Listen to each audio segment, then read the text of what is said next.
I'm pushing the buttons. Steve's rushing around just to get in. And then we got that going on. Ray, there we go. And as always, hello, welcome to Banded Badgers. I'm Dave, your host for this episode, and this is the Great British Brush Off. We are featuring the Dungeons and Dragons frameworks, and I think I've just... No, there it is. I thought I just lost my box. So there's the box. So they do exist. They are available in tiny amount of shops, maybe, here in the UK. We got these directly from WizKids. Thank you very much, WizKids. But anyway, this special series is about we're building for the very first time, and painting. So I had to build this little guy. Here he is there. This is my ogre, and you can see it in the Dave building frame above me. But this is what we're doing. These are from WizKids. They are the brand new Frameworks series. These are minis on sprues, sprue-based minis. And so you've got to build them, prime them, then paint them. And then you can play with them. You can't really play with them before that. You've got to put them together at least.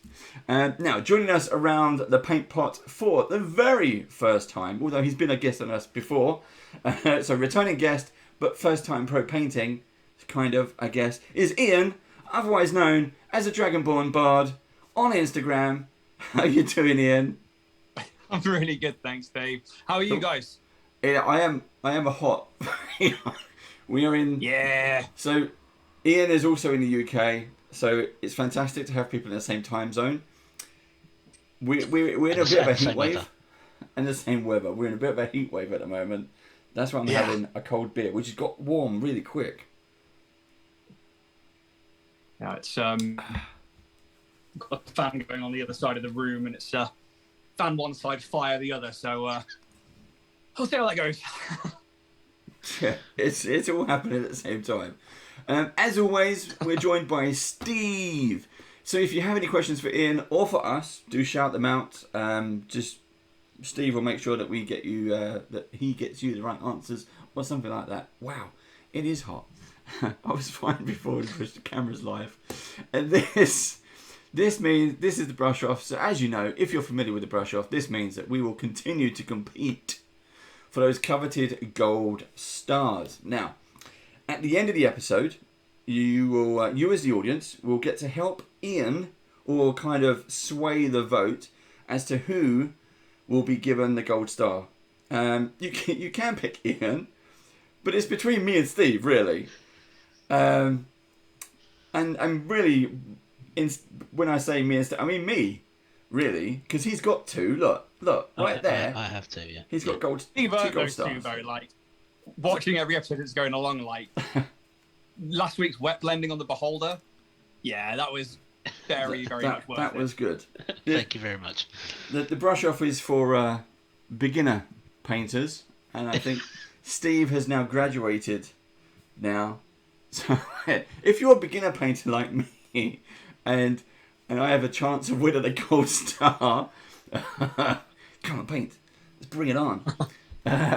But thank you always to WizKids. Thank you for WizKids. Thank you for Leho. Yeah. And thank you very much to Redgrass as well, who are all of our supporters on our Great British Brush Off show. Now, we can get down to the good stuff, the fun stuff. I will close that window. I'll move that window over here. So, what's everyone up to? What's going on? Steve, Ian, what have you been up to?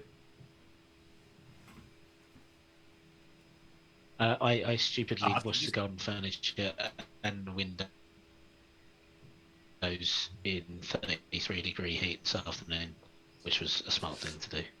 Ouch. That is not good. No, I spent most of my day driving around in a van, which aircon doesn't work so great, but it wasn't too bad because I can put the windows down, so I was all right, really, to be honest. But being in a house it's quite an old Cornish house, and I was saying to Dave earlier that the only heating in the house is an oil fire in the kitchen that I'm sat next to today. It's like, I'm going to melt. Does that do the hot water as well, does it? So you have to have it on, even though you don't necessarily want heating, you have it on for the hot water. Pretty much, yeah. It's more a case that because everything in Cornwall's made out of granite and that's like a porous rock, one bit of rain and the amount of mold and damp you get in the house, you have to open windows and doors constantly and have some heat in there. And because it's oil, it's if you turn it off, turning it back on again, it takes a long time to reheat the house. So yeah, it's going to get warm in here tonight. Cool. Good. Now, let's get a few things straight. So, I'm going to switch some cameras around. So, what I want to show... Let's see if this... I didn't test this. I probably should have tested it earlier. It worked! Here we go. So, this, for the very first time, you can see all my paints here. And there's more. I'm moving off to the side. There we go. Boom. This is probably the most amount of colours I have ever attempted to paint with. Wow. So I'm going to give this a go. I normally try and keep to the usual stuff, which I'm going to be doing. But you can see here, these are my colour choices. And I'm going to give this a go. So thank you very much again, Vallejo. Wonderful paints, lovely paints. But I'm going to start getting things set up. Steve, what are you going to do? And I'm doing the ogre, by the way, which you can see in the box above me. I'm going to start by painting the cauldron. So I'm doing the Night Hag. Mm-hmm. So there is a Night Hag mini, and I have the cauldron separate. And I'm going to put it on a bit of a bigger base. So I'm going to paint the cauldron first. I would probably try and dry brush on some silver or something, make it look a bit worn and damaged.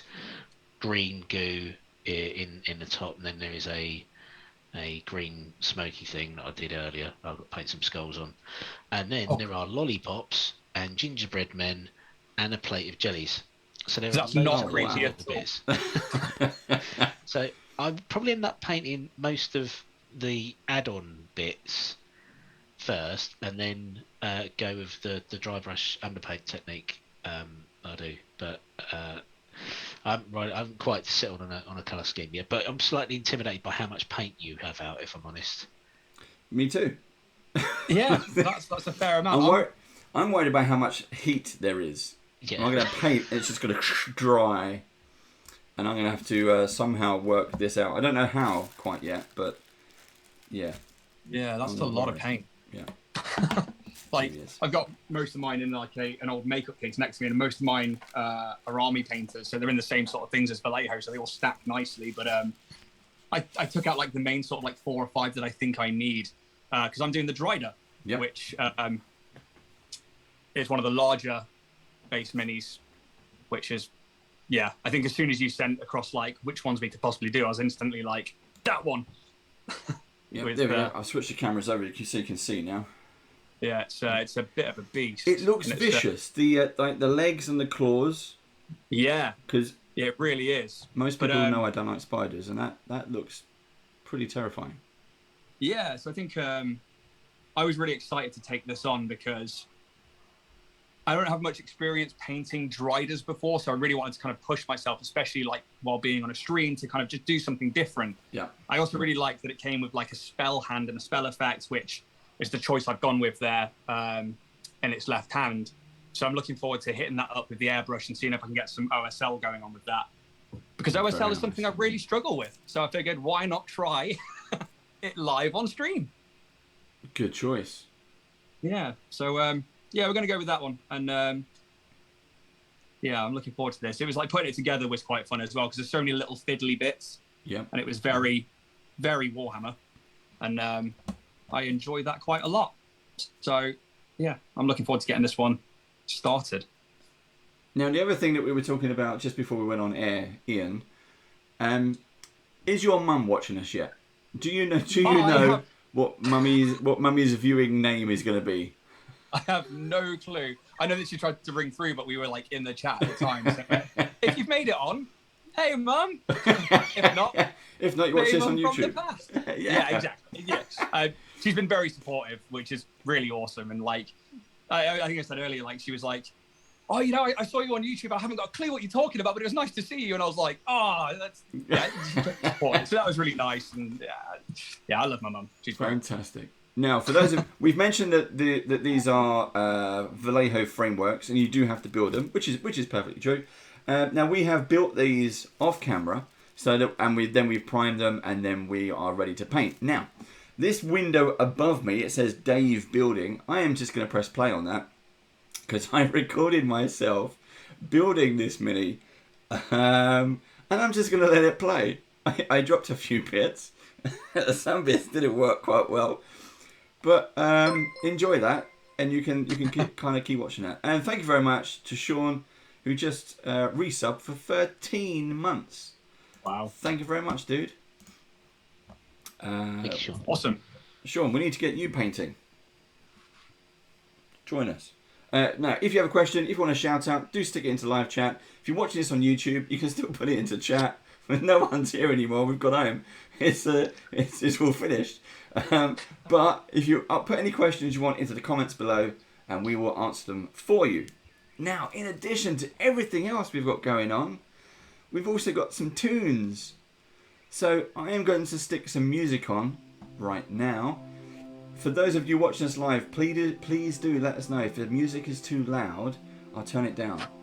If it's not loud enough, we'll whack it up, and we'll have a good bit of giant bass. All right? That's what we should do, actually.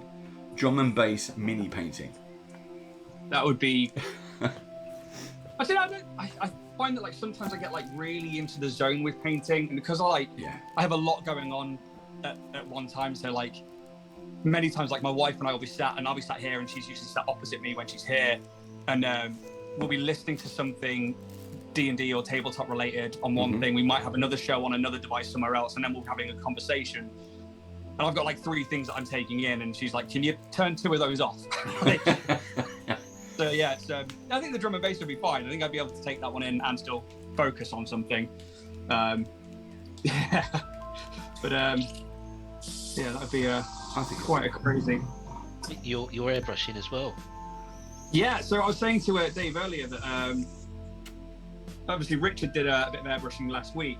Yeah. Which is awesome, because like when you were like, oh, he's the first one to do it, I was like, damn it, he beat me to it.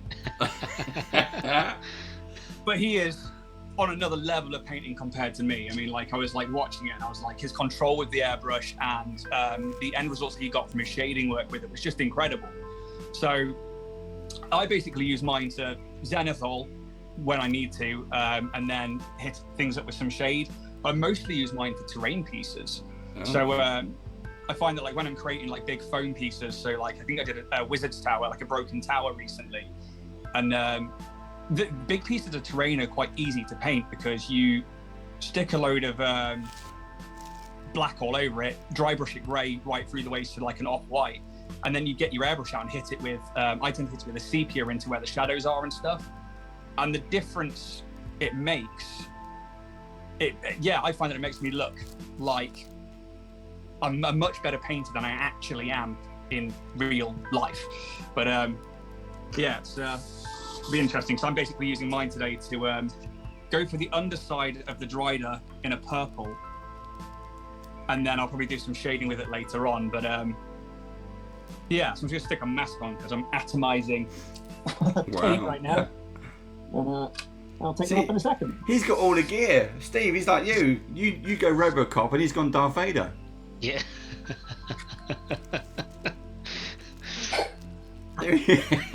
He's trying to breathe for it. I like that mask actually. That's cool. Yeah. So, take it off before I go. It's it was a really basic one. I think it was only like 20 quid, but it's yeah, I think like you don't need to have one that does vapors, like because I've got one that I use for resin work and making dice that has to have that kind of like vapor protection on it, because obviously like resin, when you mix it, epoxy is really bad for your lungs. Yeah. And I tend to do it when I'm cleaning out the 3D printer as well. But because you're atomizing acrylic, it's more of a fine dust, I find. So it's more a case that I just tend to go for this one. It's I think it was like a Wix jobby, and it's like one of their big dust ones. Yeah. There's a question from Warrior. I've just got a basic TimberTech. It's from Amazon, and it's about 60 quid. It came with the compressor, dirt cheap, because I had no clue what I was looking for.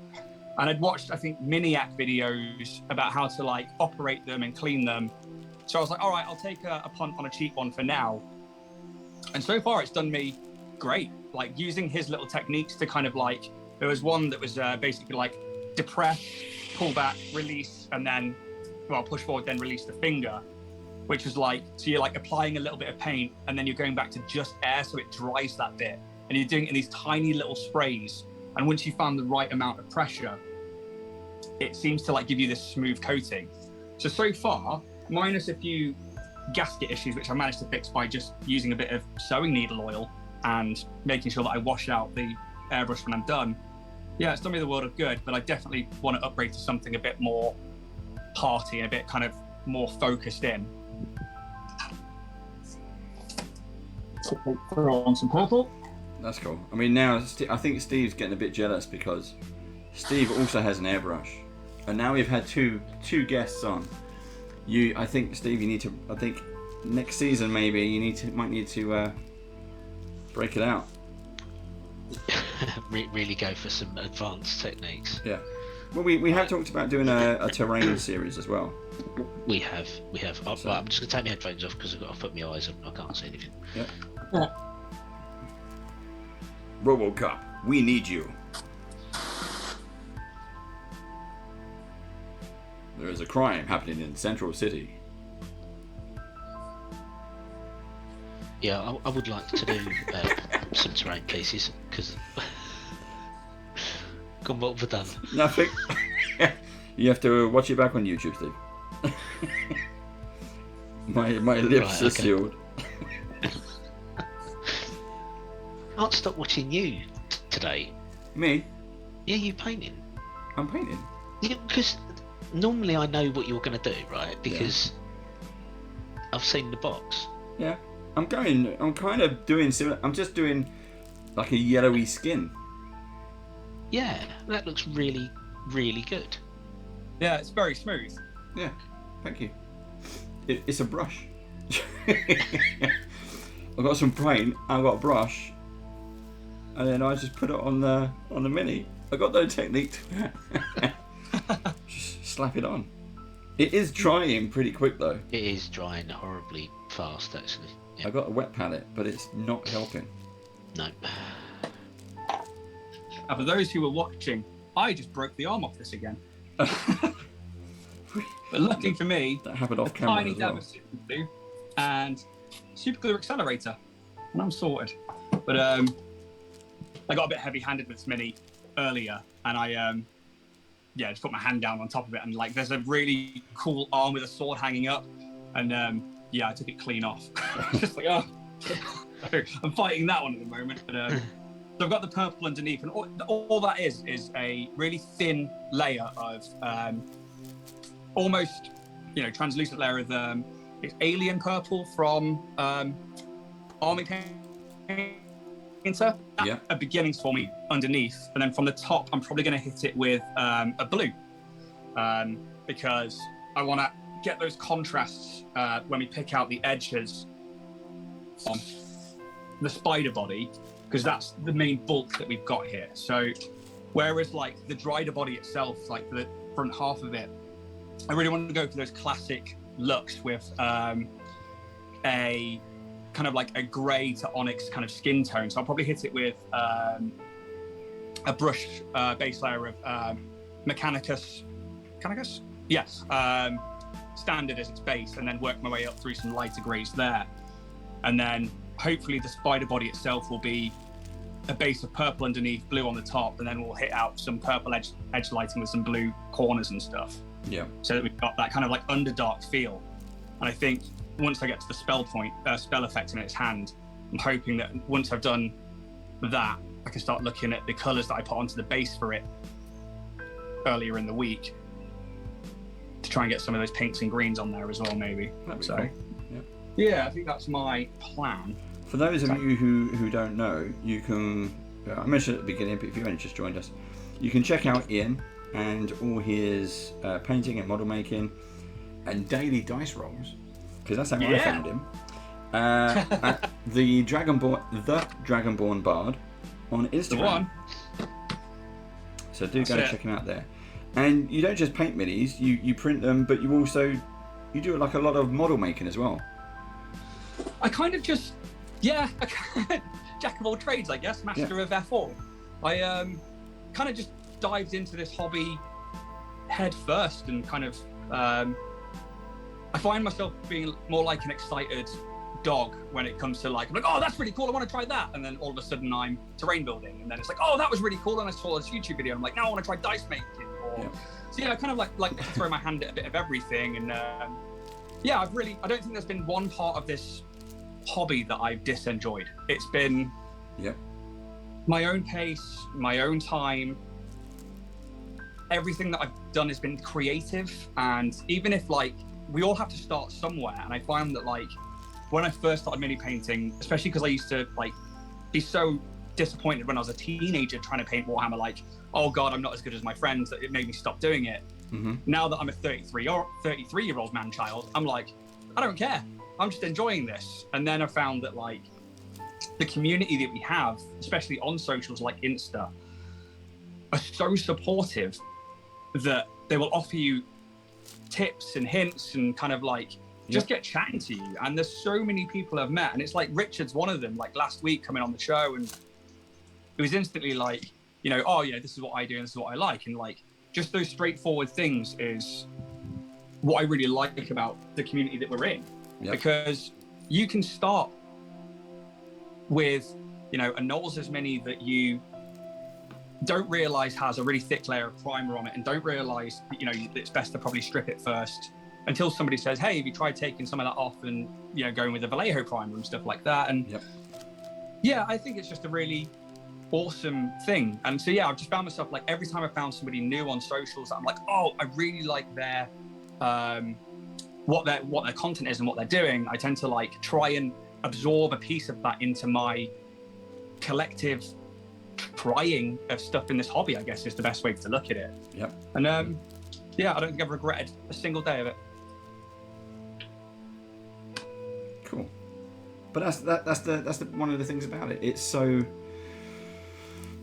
it is a different part of the hobby, because what did you get into first, models or the role playing, the games?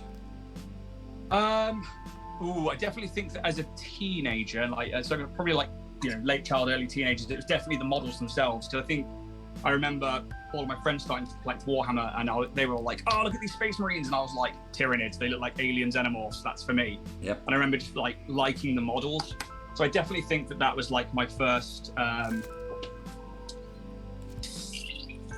thing that drew me in. Then I remember that like my uncle, he would like paint Airfix models and stuff like that, and I remember always thinking that like he was really great at it, like putting them together and stuff, and it was so neat, and I would try it and it would be like, why is this covered in glue?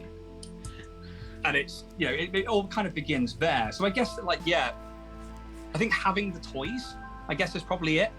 And then I was so self-conscious when it came to roleplay that I actually put the games off for so many years, and it wasn't until Starfinder came out that I really sort of went for it, because a friend of mine, basically, him and his missus, they were like, hey, this system's coming out, come play it. And I put D&D off for so long, and I was like, all right, okay. And yeah, I think was it like 10 minutes in, I was like, this is the best thing ever. And like I fell into the role play, and because of the role play, I got immersed in the game.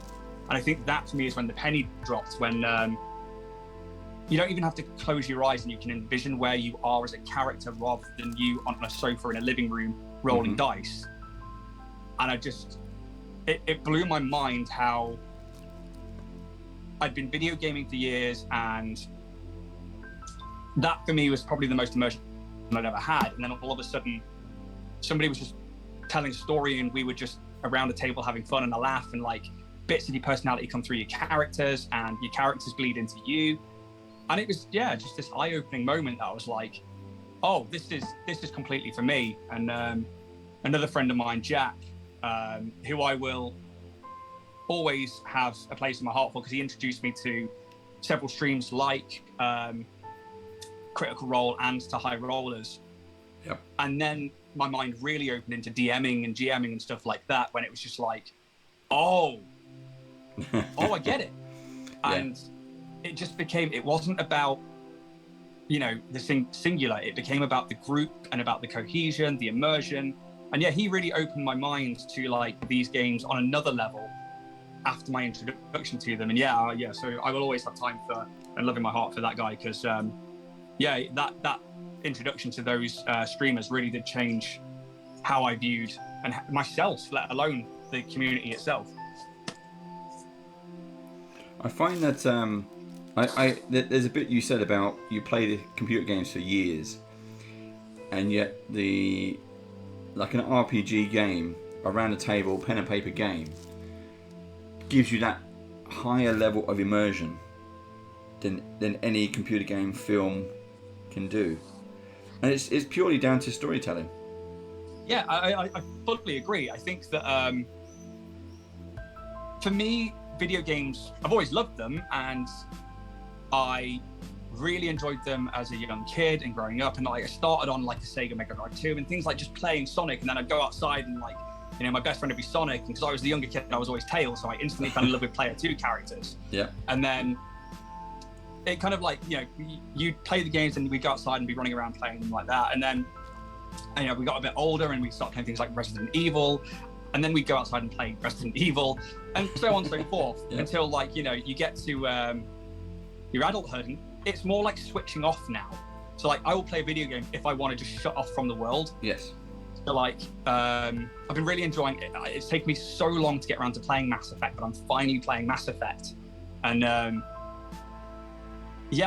can't believe I haven't played it for time, but I specifically, when I want to switch off, will go and stick on that game and then be like, right, cool, now I'm just going to focus solely on this.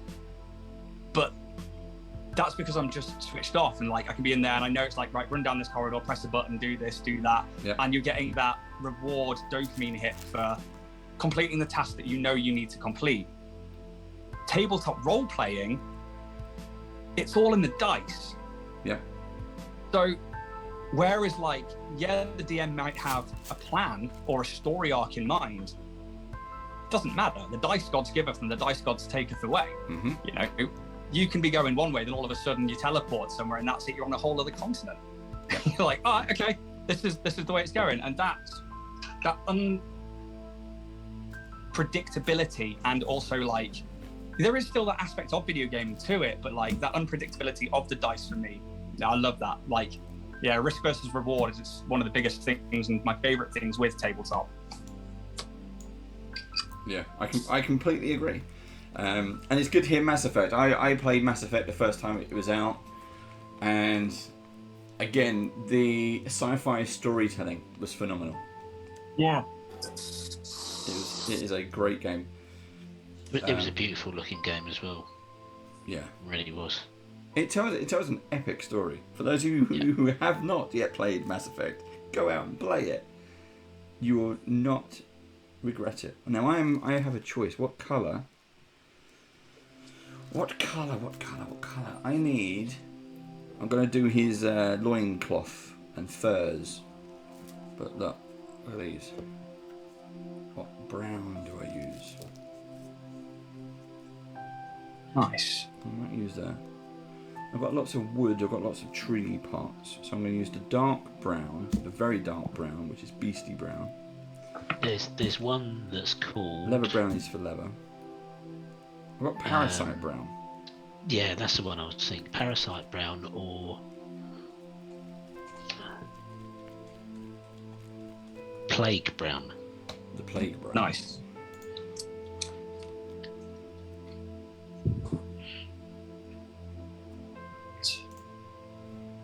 Let's see. Yeah, I reckon we've got time. I'm going to try and cheat at the OSL. I'm going to hit it up now with... So on the spell effect on the hand, it's like a big long spell effect that comes from the left hand and goes all the way behind the head and the sword. So I'm going to hit it with the technical contrast paint, the Apothecary White. Mm-hmm. So that basically it's like a bit darker in the recesses and a little bit lighter grey on the highlighted bits. I'm then going to try and pick out some of the top edges with a bit of a yellow, and then I'm going to spray it with a green towards the end once I've got like the skin and the faces done. I'm hoping that will give it that bright look. However, you best never laid know. plans. Yep. Yeah, You exactly. never know until you do it.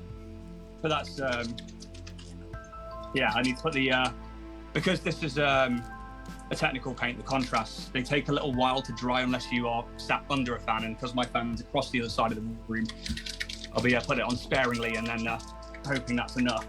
Yeah. I think back to the Mass Effect thing, that the for me so far what I found, it's the little details that matter, and like just little things like being in an elevator and like a news report plays in the background. Yes. Or like listening to somebody's conversation and like because of a choice that you made earlier in the game, it changes what's going on. So I've been enjoying that quite a lot, and I think I think I've enjoyed that a lot because that ties back into the tabletop. Whereas like, you know, we talk to a bartender in a certain way, or if we you know, maybe murder hobo somebody that we could have saved or vice versa, that changes those interactions later down the line. And I like stuff like that. Did you ever play Knights of the Old Republic? I did. That's a fantastic game. Yeah. So that and Mass Effect are in my top 5. Yeah, that's the choices that you make in that have some real consequences. Yes. So, almost to the point where I struggled to finish the game. Yeah. Because I'd stacked out I partied with the Jedi who turns on you in the end all the way through. So it was like really good kit, really good stats. Relied on her for healing, sort of, and then at the end when she turns on you, so I haven't got any healer anymore. What am I going to do? Yeah. I think that's I think one of the fun things is like when you realise that like you haven't got such a balanced character and it's all about party cohesion. Yes. Yes. And then that's taken away from you and you're like, uh-oh.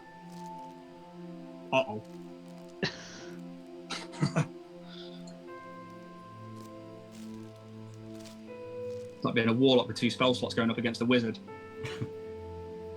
I'd still rather be a warlock. Oh, really? Yeah. How come? I just prefer the flexibility, you know. There's just something with that style of character. Warlocks, sorcerers, I prefer them to wizards. Yeah, I really like sorcerers. It's actually why I chose to be a sorcerer for River during the Scarlet Citadel. Yeah. Was because the sorcery points alone, that's a nice little trick, like the meta magics. I really enjoy that. Yeah. And it's like the warlock. I forget what they're called, but things you can choose that your patron gives you. Yeah, so like Pacts of the Blade or the Tome and stuff like that, I think it is, isn't it? Yeah. Yeah. I really like those. There's one that you get for the Fiend, where if you kill something, you get temporary hit points and stuff like that, which is great. Yeah, that's really good. It's like things like cross multi-class cohesion as well is a good thing for the warlock, because you've got things like the hexadin as well, which obviously in like later levels the warlock doesn't really get much in the way of like anything past sort of level 14, and once you start taking levels in paladin, it's just like I'll hexblade them and then I'll start divine smiting. Like, just filth. So it's good for min-maxing, really is. But I think for me, wizards, the ability to change your spells each day, as long as you've like been fortunate enough to find other spell books or be able to put more into your spell book, I do like that you can change those out and be a bit more versatile with that. But planning ahead, you either like choose really well, or you find yourself completely useless. Yes. See, I have a different rule. So for when I'm running a game with wizards, you can have any spell that you have found or purchased in your very own wizard's spellbook. You don't have to pick and choose each day. You can cast anything, but you're still stuck with the same number of spell slots. Yeah. and that's just it's just a way of getting people around. Of what should I pick? They get. Oh, I know we're going to do this, and I can only pick this one, this one. I said, well, just pick whatever you like, as long as you've got it, found it, or bought it. Then you can do it, but you've only got the same spell slots. Yeah. And sometimes it takes the pressure off of them. Yeah, definitely. I definitely think that's good for especially newer players to the table, because there's nothing more daunting than being like, oh, cool, I want to be a wizard or something like that as a new player, and then all of a sudden you're like looking at the rules like, so wait, how many spells am I supposed to have? And it's like, well, you get this plus your intelligence bonus, then you're like 7. You get 7 spells, you got this amount of spell slots. Tell me what you'd like to do. Yes. I think it's down to the group and the players and stuff, but it's not always best to stick by the rules. I think it's all in the name of fun. And if the rules are going to stop you having fun, then you need to adjust what you're doing with your players. Definitely.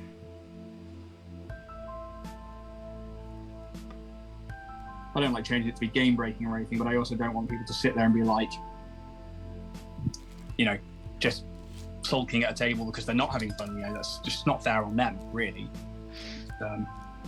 Or the rest of the group either, really.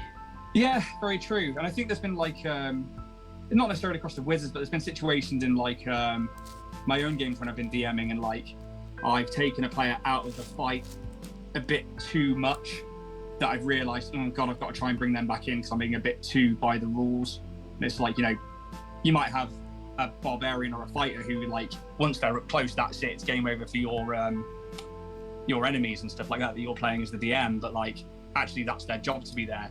So having a hold person spell or a dominate monster on them, and it's after 2 or 3 turns of them being stuck in that, they're not having fun anymore. Yeah, they're done. Yeah. Right, so there's quite a bit of detail on the face of the driver, which is really cool. Very, very awesome. And I found that when I was putting this together and I was shooting a little video for it, the head that I chose has a bit of armor plating on either side of it, and then it has a spider motif in the center of the forehead. So I'm trying to hit this with a very, very kind of watered down gray, and then I really like to use washers, but I think for this I'm definitely going to be hitting it with some Newland oil to get into those crevices before I start to highlight. Yeah. And then because I think these miniatures really do lend themselves to dry brushing and to highlighting because of the details that are on there. Yeah, there is a real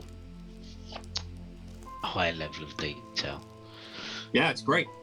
It was putting the monk together. I realised that I was this. Yeah, I haven't seen this on a WizKids mini yet, and I painted a fair few of the nolzers and some of the deep cuts and stuff like that.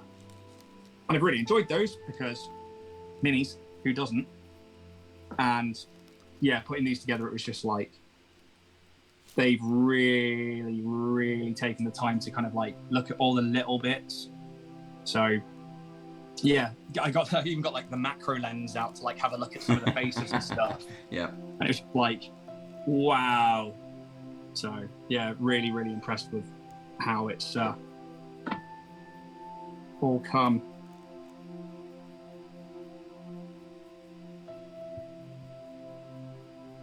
There's a silence of concentration. There he is. I'm trying to. The color is drying very, very quickly. And I'm trying different ways of getting the color on. And what I've done now is I've watered it down, but I think I've watered it down a little bit too much. But I'm gonna persevere, and because it's still drying. It's still drying pretty quick in this heat, so I'm gonna see what it turns out like, and then repaint it if I have to. Yeah, I'm quite grateful for the heat actually. So that contrast paint is actually doing quite well. Thought it was going to take a lot longer to go, but it's getting there, which is good. Right. So, Steve, question for you. We have our Badger's Barbecue is next week. It is. next Saturday, and you are going to be, well, you have volunteered to be, I laugh, you have volunteered to be one of our DMs for the day. I have. So you get to DM for the whole day, running a one-shot. What can you tell us? What are you allowed to share? It's called Mirror Mirror. It is a homebrew of sorts. It is the quest for a legendary treasure. So there's some puzzle solving. Yep. There is some combat. Yep. And some puzzle solving. Cool. Probably not much role playing or character development because it is a one shot. It's a one shot. It's only going to be 3 hours or so long. And it will involve one of the purchases that we made at the Games Expo 2 weeks ago. Is it a mystery, Steve? It is a mystery. Is it? Oh, good. How? I opened the mystery. Yeah. When did I do it? Was it this week? I think it was Tuesday afternoon.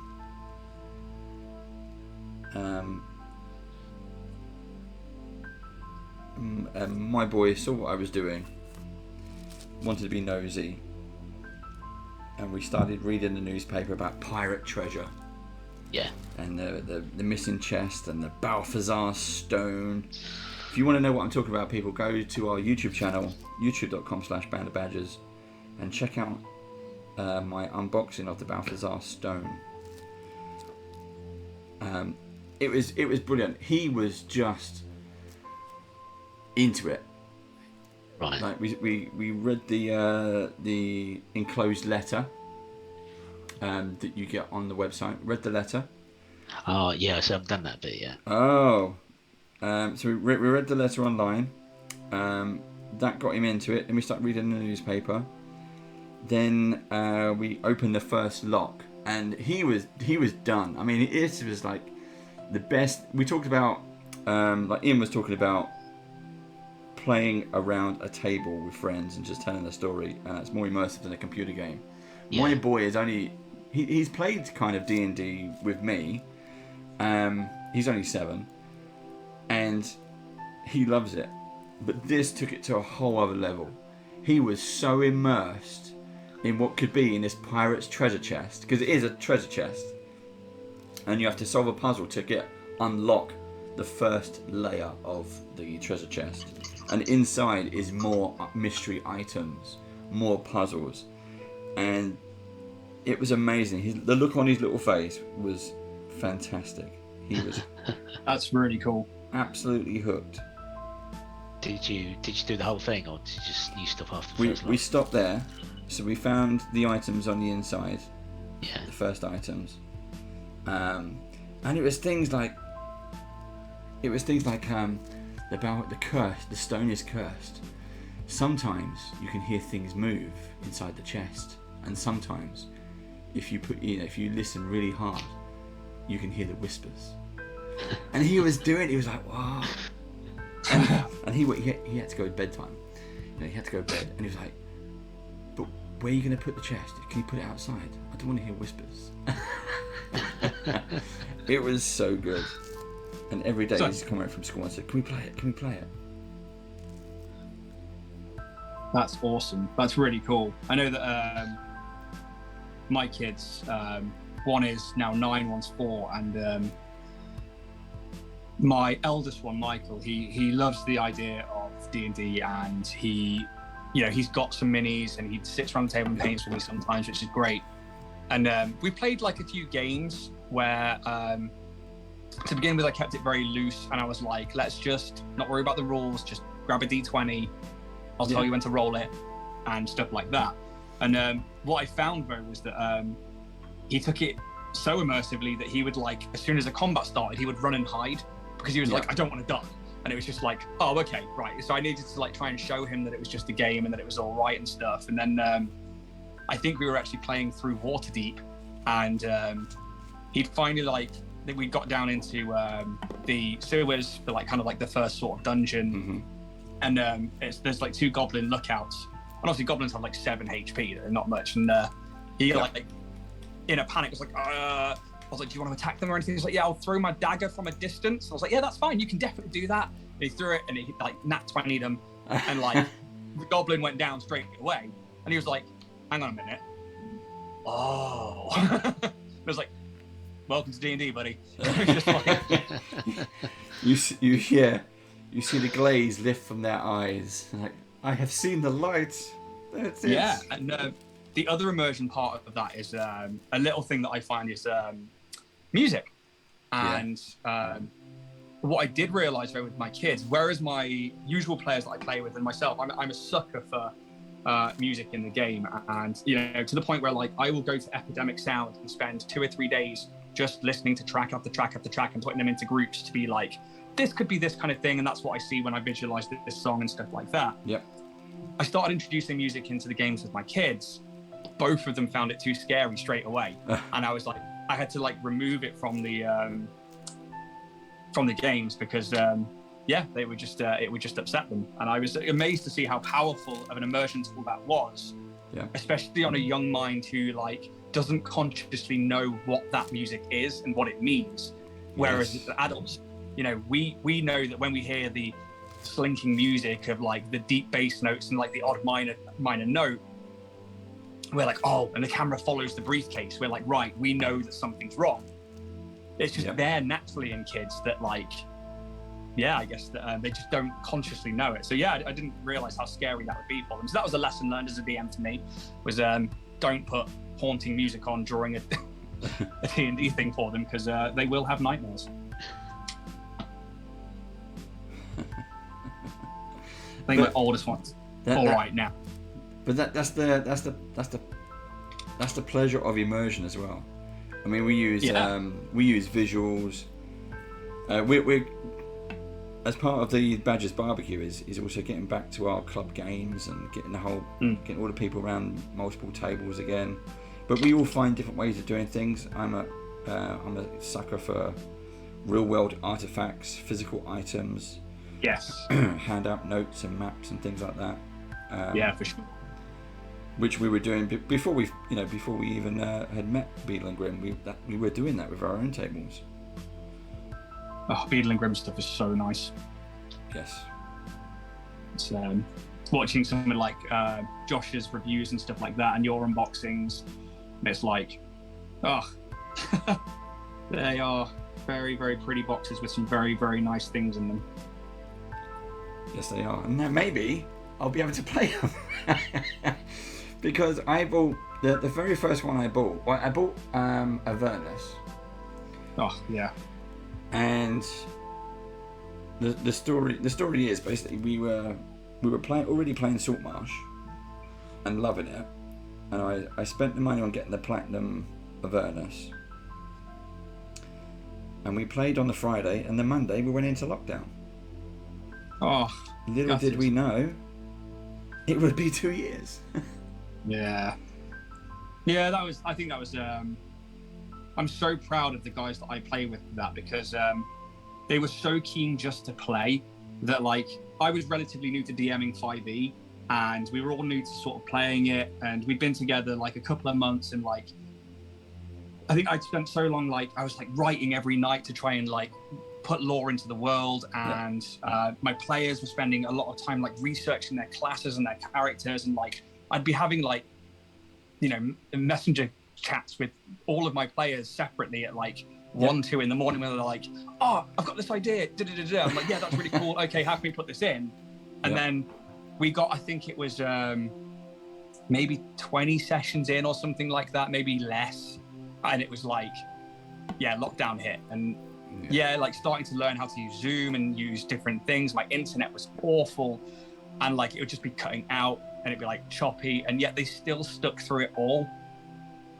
And like, so as soon as we were allowed back to the table, it was amazing. And like I tried to go out of my way to make I made like a piece of terrain, because it got to like a boss fight just before we were allowed back, and like I got some like dry ice, and I was like trying to get like smoke on the table and stuff, and I was like trying to make it as special for them as possible. But like I think I could have like, you know, put down a drawn map with Lego pieces, and they'd have just been excited to be back at the table. And I think that's that's what really matters, really, over everything.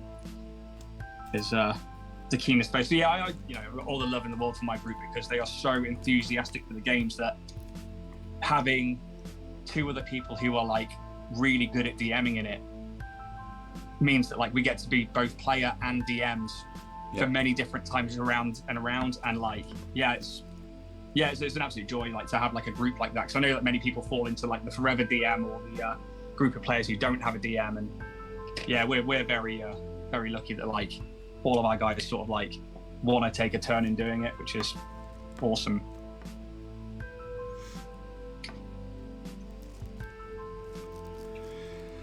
Hi Chav, thanks for joining us. Is paint night I was going to say, is paint night not on Fridays? Yes, only for this series. So we're doing the frameworks on Fridays, Chav, and then it will move. Frameworks on Fridays. Framework Friday, and then we'll be moving it to Thursdays for the next season, which will be August, I think.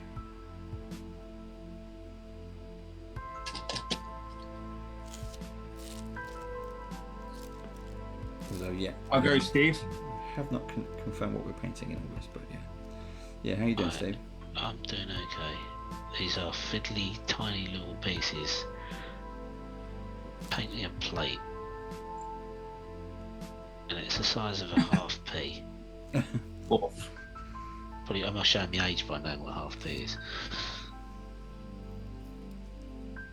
Don't even remember when they went out of circulation. Is about that? I just think of a pea out of its pod just split in half. Is that what that is?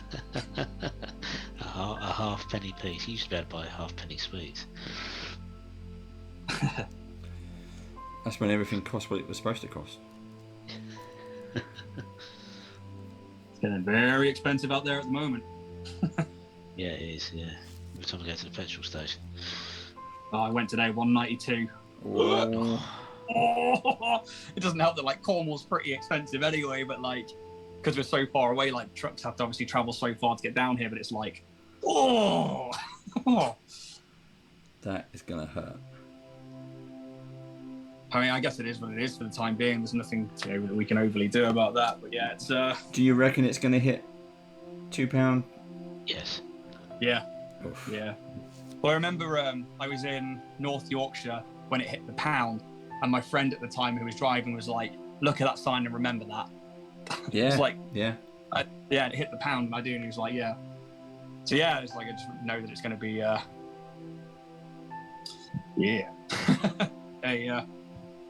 another monumental day in expensive Britain, I guess. Indeed. Right. So. Let's see.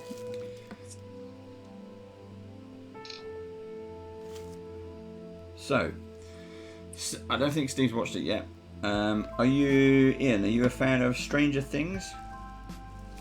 You know what? I've not seen a single episode, and I know that that's almost hedonistic in, Yeah. especially within our circles. But there are so many things on my to-watch list because I spend so much of my time sat here at the table, immersing myself in like other people's tabletop games. Yeah. I really have not watched a lot of things. It's like, I mean, it took me like 5 seasons to be out of the way to finally get around to watching Game of Thrones. Yeah. And it was so it's on my list to watch it, and along with Black Mirror, which I'm ashamed to say I've not watched yet as well. Oh, dear mate. Yeah, I know. I'll get a lot of hate for that, but yeah. But something I know that something you might be able to watch then is there's a series on Netflix. I know I've been watching this. I've been talking about this as well. Love, Death and Robots. It is series 1 was amazing. Yes. I see you've seen it. So season 2 was good. Yes. Season 3. Season 2 fantastic. Season 3 has been totally amazing. Totally amazing. Love. There is an episode on there. I think it's episode 3. It's called Night of the Mini Dead. Yeah. And it's 7 minutes long. And for those of you who haven't seen it, it is the best ever zombie apocalypse thing you will ever see. It That's awesome. is astonishing. I've already watched it several times because it is that good.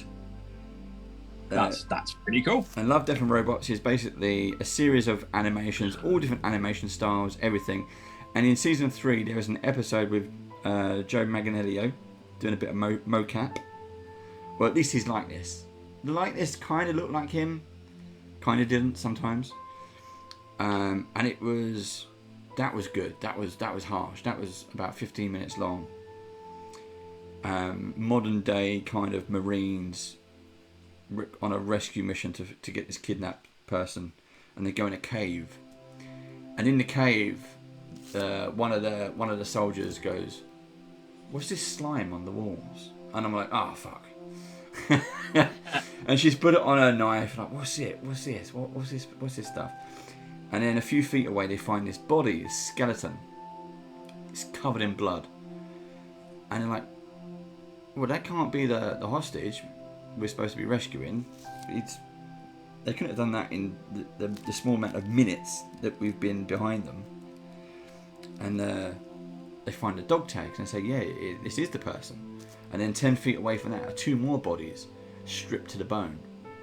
Ooh. And like, well, who are they? Are they the people who kidnapped this person? And then one of the soldiers, you see this small spider, but I say a wolf-sized spider, this white spider dropping his back. He's like, "Ah, spider, get off me, get off me." And they get it, and as it's in the palm of his hand and he looks down at it, this weird alien face comes out. And you're like, "No, that's not good. That's not good." And he puts his boot on it, he's had enough. And that's when you hear the swarm coming. And out of the ceiling, down the walls, are these swarm of spiders. Now, I'm freaked out by spiders anyway. Let alone alien spiders that eat you in seconds. These are like piranha spiders. Seconds? Yeah, second. I mean, they go on one of the soldiers, they cover him up, and he starts screaming. And they literally chew the flesh off of his bones, like in seconds. And they're like, "Fuck, we've got to back up." And like, "Yeah, don't go that way, because that's further into the bloody cave." And then, a few more get taken out, and then they go into this massive chamber. The massive chamber, the spiders don't follow into this big evil chamber. But there are these big obelisks, there's this pyramid of energy, and there are these huge, massive chains.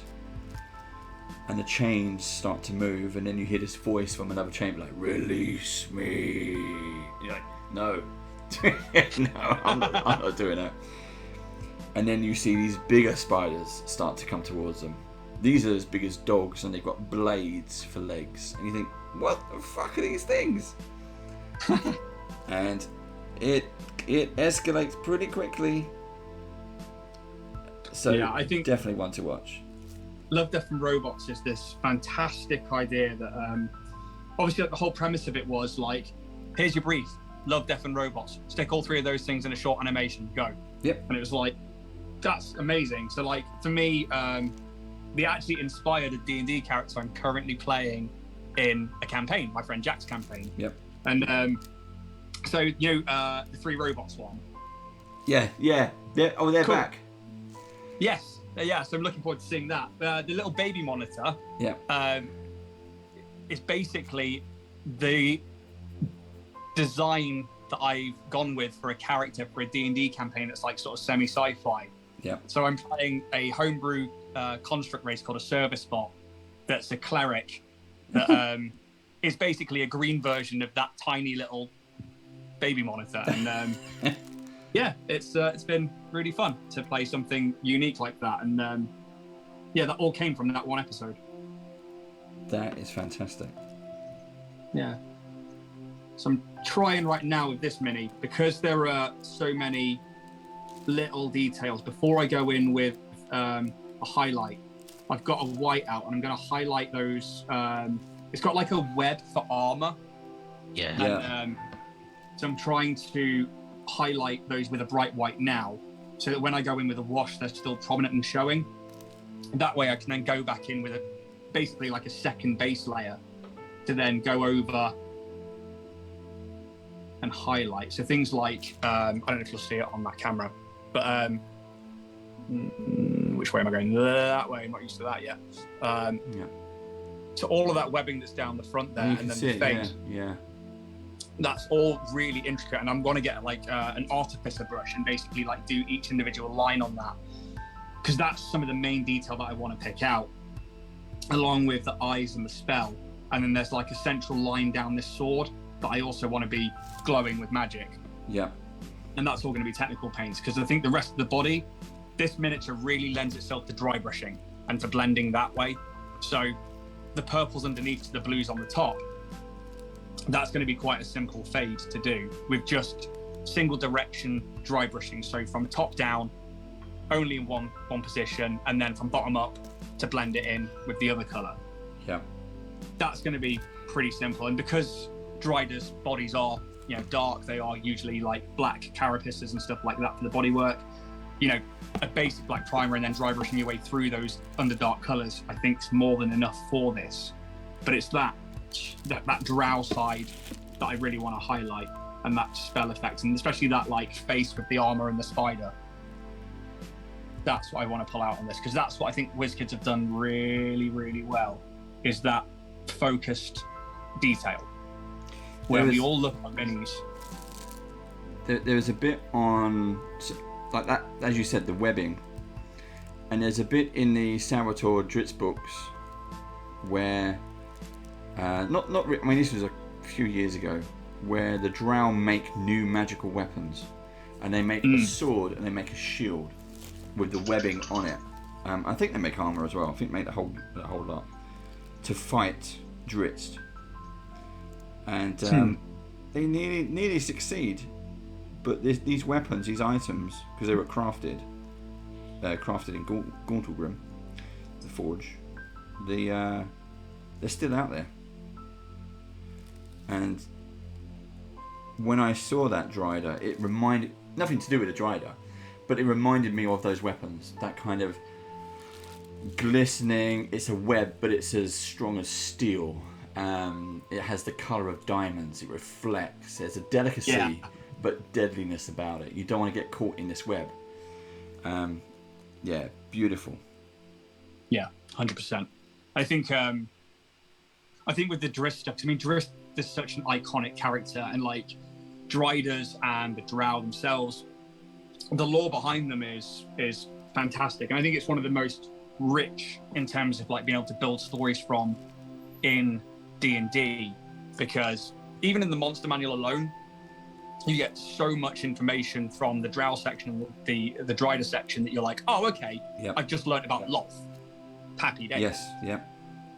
But then like the ability to expand on that, and then like if you've read the Driss books and stuff like that, but Driss is such a loved character that like obviously like with the matriarchy of the Drow society, with women being the stronger figures and stuff like that, he's obviously this guy who was like, well, I want to go make my own way in the world, and like him and Jarlaxle Banray are these two male Drows who are like shouldn't be they are above their station, and they shouldn't be because they've gone out into the world. And it's an interesting one, because obviously like they're hated by the people they come from and feared by the people they try and interact with. So I think Jarlaxle is probably, for me, I'm a Jarlaxle fan.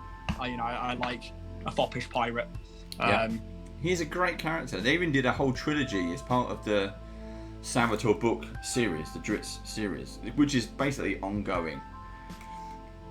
There was a whole series with Jarlaxle out there with, I can't remember his name now, the dwarf who had the morning stars. Bruna? No.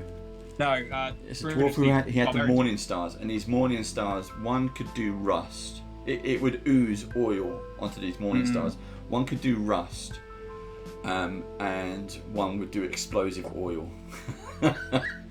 It was great. Yeah, that's pretty cool.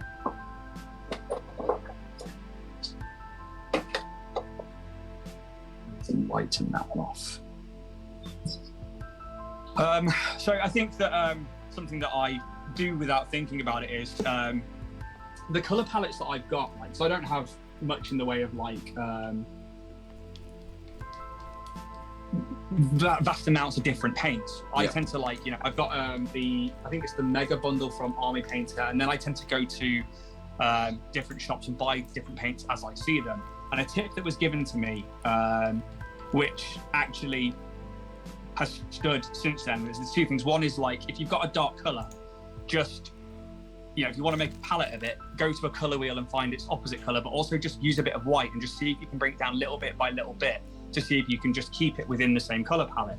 And that was one of them. But the other one was if you want to highlight something, and I found this with Tau Ochre Orange. I had this this color, and it's probably one of my favorite colors because it's such a, it's beautiful. And I was like, I really want to highlight the edge work on that. And I was like looking for all the oranges, and I just didn't know what to go for. And somebody was like, go to a paint shop, go to Games Workshop, go to wherever, and just hold it up to the rack and go down the rack until you find don't look at the section for oranges until you find the one that goes next to it. And it ended up being Ungor Flesh. Yeah. So actually this flesh tone ended up being like the highlight color for an orange, because it was the closest one that was like in the next color palette down, like somebody just added like a little bit of white to it. Yeah. And that for me was like a big tip for like highlighting stuff.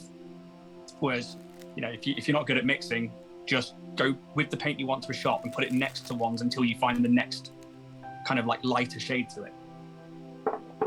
And that made a big change to kind of like how I did things, especially with like simple techniques like dry brushing.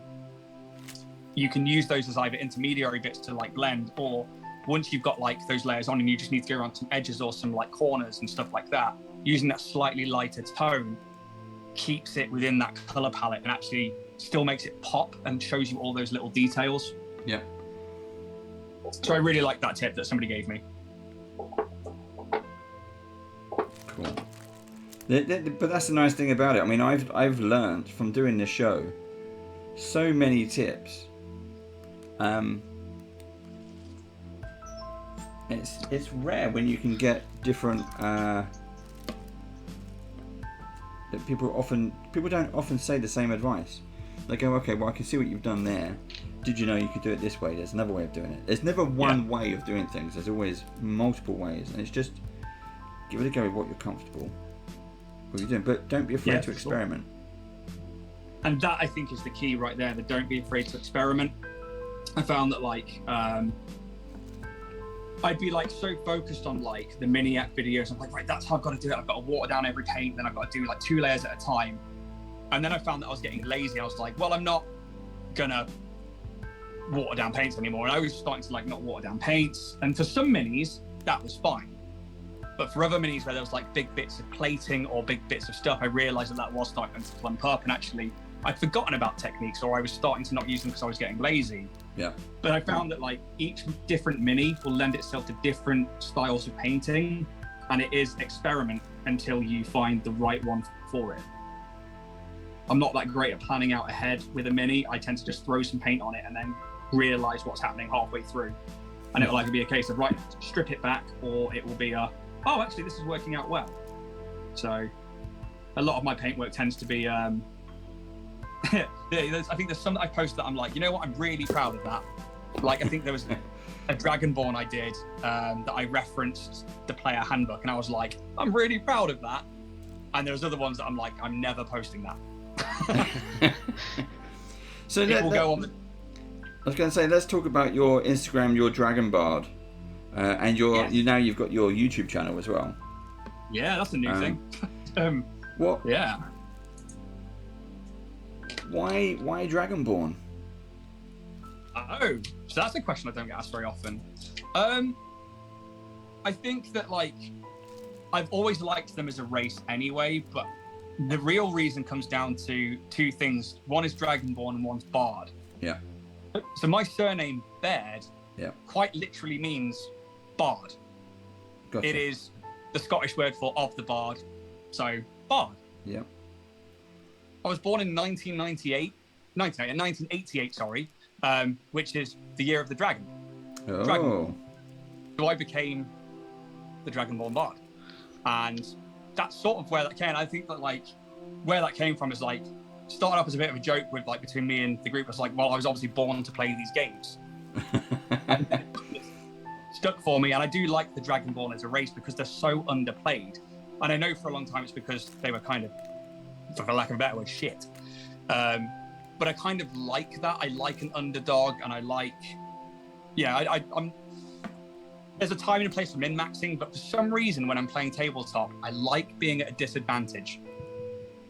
I am a glutton for punishment, apparently, and I think that's where that started from. So I think that, like, I was playing Rangers a lot because, again, it's a class where basically you can play a fighter with a bow, and it's going to be better. But I was like, but Rangers are cool. I like Rangers. I like Rangers, exactly. And I have a Dragonborn.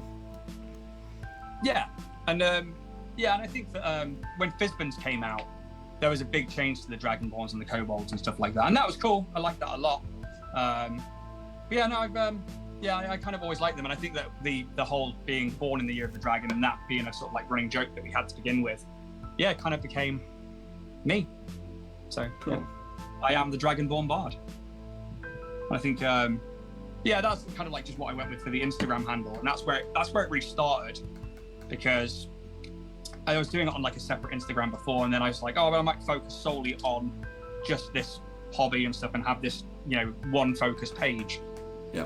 And it kind of just grew from there, really. And it's been really exciting, actually. Like, I like seeing what does and doesn't seem to like hit with people. That's been fun. I find that the things that I really like tends to be not the things that everybody else likes. And it's really interesting, actually, to see, like, I guess the demographic out there of what people enjoy seeing so far in the community. And then we moved to very recently, in fact, I think it was only like 3-4 weeks ago, maybe. Mm-hmm. I was contacted by Roll and Play Press. Yeah. And they were like, hey, we're reaching out to a few different people. We really like your profile. Can we send you out some books for you to read and maybe give us your thoughts on? And I was like, I think at the same time as when you contacted me about starting Brush Off and doing like some stuff on here, and I said at the time, I was like, I don't know, timing just feels right. Yeah. And I don't know, I'm very much a spontaneous person when it comes to stuff like that. And I just was like, I need to start a channel. And I did. So cool. I've been drawn the logo, which is this Dragonborn head from my friend Beata, who's the friend who got me into Starfinder and into tabletops. And she drew me this Dragonborn head off a really shit doodle that I had that I was like, I think I want this, and I want it to be kind of like really basic, but like, and I'm awful at explaining art because I know nothing about it. So I was like explaining to her, and she had this confused look on her face, and I was like, here's my drawing, do that, but arty and better, but also basic logo. And she came back with that, and like we had a few back and forths, and it's like, and she did this incredible job. And I think that from there, I made some dice masters. I had those made for me, some like STLs for it, so then I could start printing and making my own dice with them on, which I just do. I've given some of my players at the table, and I've just been having fun learning how frustrating that side of the hobby is with the amount of failures that you get, but also learning about colors and how like they interact with resin and heat, and that's been interesting. So and because I've been like mini painting and terrain building, I was like, you know what, I'm just going to start putting a channel together, and like you guys do with like the unboxings of things you get on Kickstarter, I was like, I'm just gonna make videos of things I like, and I'm gonna put it out there. And I don't know, like I said, the timing just felt right, and that's kind of like how Dragonborn Industries was born. And that's it's been like 3 weeks of like me madly like recording videos till like 2 a.m, then learning how to edit them, and then like it's been an interesting one for the past few weeks. That's one of the, you mentioned editing. That's one of the reasons I like live, so I don't have to edit. That's it really. I can't be asked to edit, so we do it live. Don't have to. Fair enough. I get it. Just a shout out to Richard, who's driving home in the car. So Richard, I dare you. Well, you should have the windows down anyway. Roll down the windows and go woo woo. Dare you. But cheers for tuning in. Yeah, thanks. I actually put an order in with Richard earlier this week. Cool. He had a very cool Dragonborn saucer on there, and I was like, you know what, I need to get and paint that. Yeah. Richard So, is going to come along to our Badgers barbecue. Ah, I know, that's so cool. I think he mentioned that last week, and somebody else had ordered a mini for it. Yeah, For him? Twitchy and Twitchy, who's one of our Badgers. I was telling him about the 3D printing side of things. I said, "Oh, check this guy out. I met him recently," and he did for an upcoming game of Icewind Dale that I'm running. It's my favourite module. Sorry. No, it's fine. I'm going to run it because it's, again, I bought the Beadle and Grimm Platinum Edition, and I want to run it. And I've not had, with lockdown, I've had these great games and not been able to play them, and they are round the table games. They are in-person games. Yeah. So it's cool that somebody through the channel had found him and ordered a mini for the barbecue. And I think if you it was actually you saying, did you, Richard? Then I did. I think it was yesterday maybe. I put an order in. I do believe. Cool. But no rush at all. I have a massive pile of shame I need to work through. It is I think Richard mentioned it last week, 3D printing's great and I love it, and I've got stuff coming out of the hoo-ha that I need to paint, and I'm getting ready for a Starfinder campaign at the moment while also trying to get ready to round off our D&D campaign. Yeah. So printing the Starfinder minis for me has been taking more precedence, but because I rarely get to paint sci-fi stuff, I've been really enjoying it and doing different things.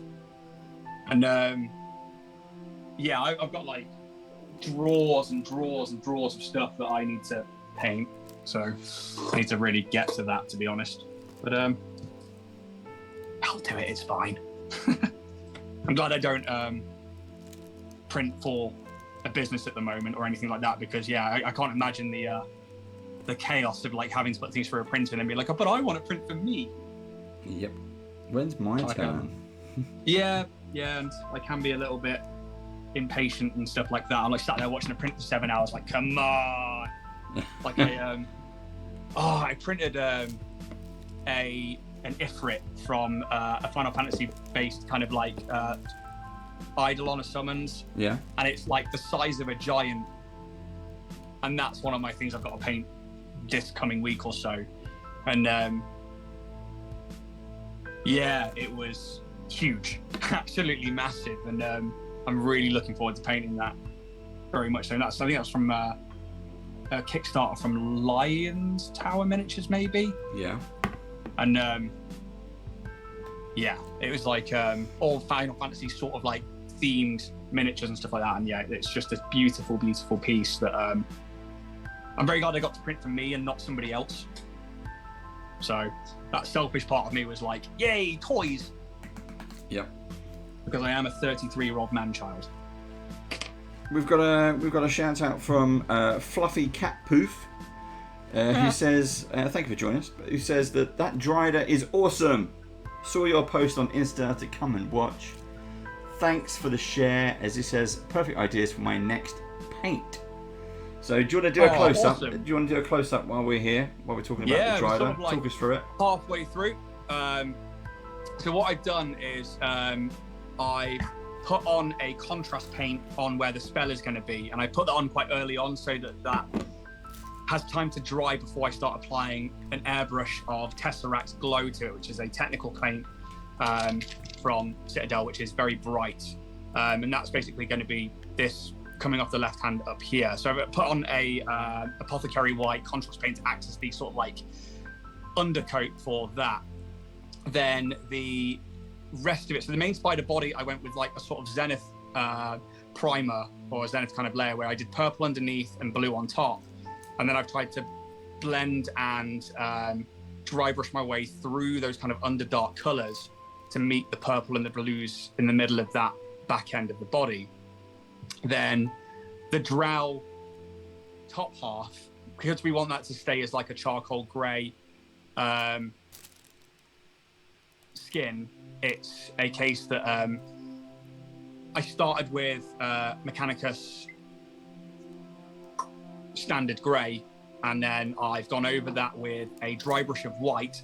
I've hit it with a Newlin oil to basically sit into those recesses. Then I'm going to go back and pick out the highlights of the skin with that same grey, and then go up to something like an ash grey.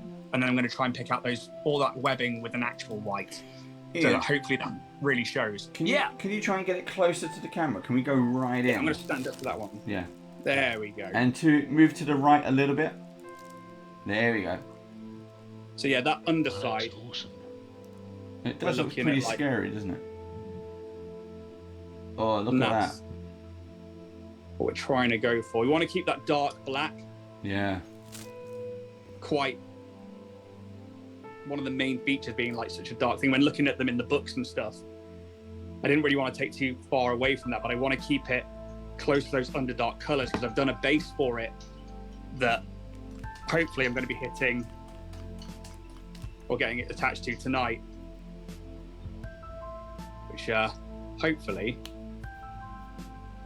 we can add some of those brighter colours. Yeah, I had a lot of fun with this. It's part of I did the building for this on a video that I'm going to be putting together as a full YouTube thing, because I really wanted to point out like this tiny little spider that came with it was one of the extra little details. Yeah. And that was a whole miniature on its own. So that got a web and a base, and now we have a tarantula familiar. Sure.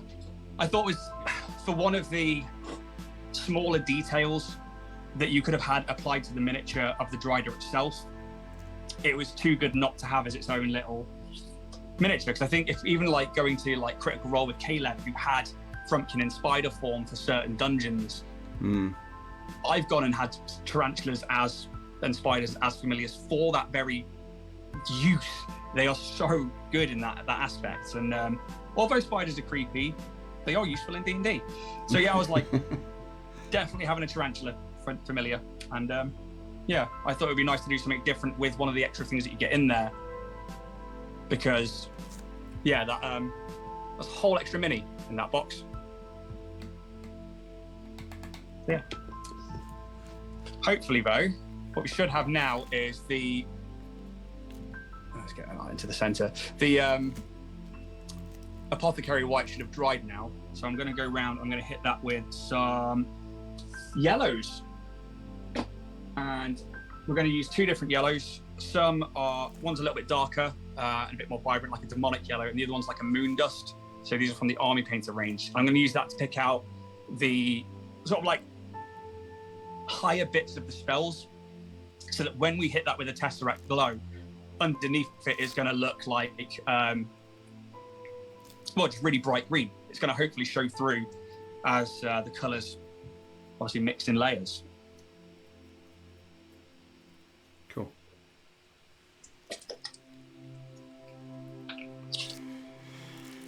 I think Bigfoot Pete. Big tough Pete. Big Tough Pete. I read that backwards. I think Dave's painting has really improved. I couldn't agree more. I think that watching, I've been tuning into each episode to see kind of like everybody taking part, and it's been really fun. But watching, your progression is incredible. And Steve, like, I know that you can paint. Like, I've seen like the very small amount of stuff that you have online is, really good. And I think watching the monk and the beholder was, really impressive. Really, really impressive. And it was like, me being the pro painter on the show, and really I'm kind of just a hobbyist that's just into this, I would put Steve above me in that sort of light. Oh no, you're definitely better than me. Oh well, either way, I've seen your monk on Instagram. I got lucky on the monk. That was one of the ones I liked. Like I said, there's a lot of ones I don't post. There's a reason why I have a small amount on the internet. Well, we are down. We have just over 15 minutes to go. 15, yeah? 15 minutes. This Right. is how much of my mini I've painted. Oh, none of it. Started. Have you been doing Yeah. all the cutlery and bits and pieces, Steve? I have, yeah. The one bit I wanted to showcase, and I'm only just starting it. But we're good. I can get it done in 15. You don't have to rush it. You just put your pictures on Insta, when they're done. No, we'll do a Yeah, big clock, and then- big countdown. If I don't finish by then, I'll just throw it in the bin. Wasn't worth it.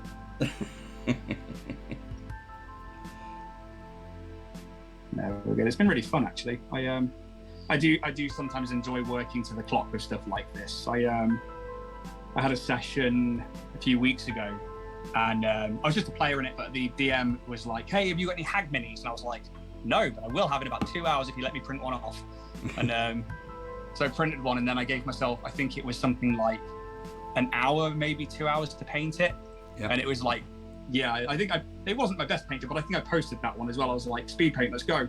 And yeah, that was a lot of fun. I enjoyed that. So kind of pushed me a little bit to be like, right, what can I get away with here, and what was acceptable? I am very much a hold it at arm's length. Is it good enough? Can you see what it is? Kind of painter. So you say that, and actually, I think one of the main things that pushed me to start an Instagram account and start actually putting my work forward in terms of like just being out there and having fun was one, having fun, but somebody said, and I can't remember who it was, and I wish I could credit them. Painting minis is one thing, and being amazing at it is another. But throwing a mini down on the table that has a bad paint job is better than throwing a mini down that's just grey and plastic, because your players will imagine the details. They will throw themselves into the immersion of a basic paint job. Yeah. You know, none of your players are scrutinizing what you put on the table and they're like, oh, well, this game's shit because that mini's painted shit. Yeah. Nobody's doing that. So actually, when I realized that table ready is okay, and that is perfectly fine to throw down table ready painted minis, I was like, oh, actually, let's go. So I think that I started there, and I was like, just getting them ready for the table. And then I would find that every now and again, there would be something that would pique my interest. Like, for example, there's a competition at the moment by, I think it's STL Miniatures for one of their new Kickstarters. Mm-hmm. And basically, you can download and print their free miniature, take some photos of it once it's painted, email it to them, and then they'll judge it with a certain amount of judges, and you could win a 3D printer. Oh, wow. Nice. Yeah, that's a fantastic, you get to paint a mini and push yourself. And what I found is, because I did it before with an airship that I painted, I entered a competition on my mini factory with it. And I think the top 10 places won really good prizes, and I came 11th.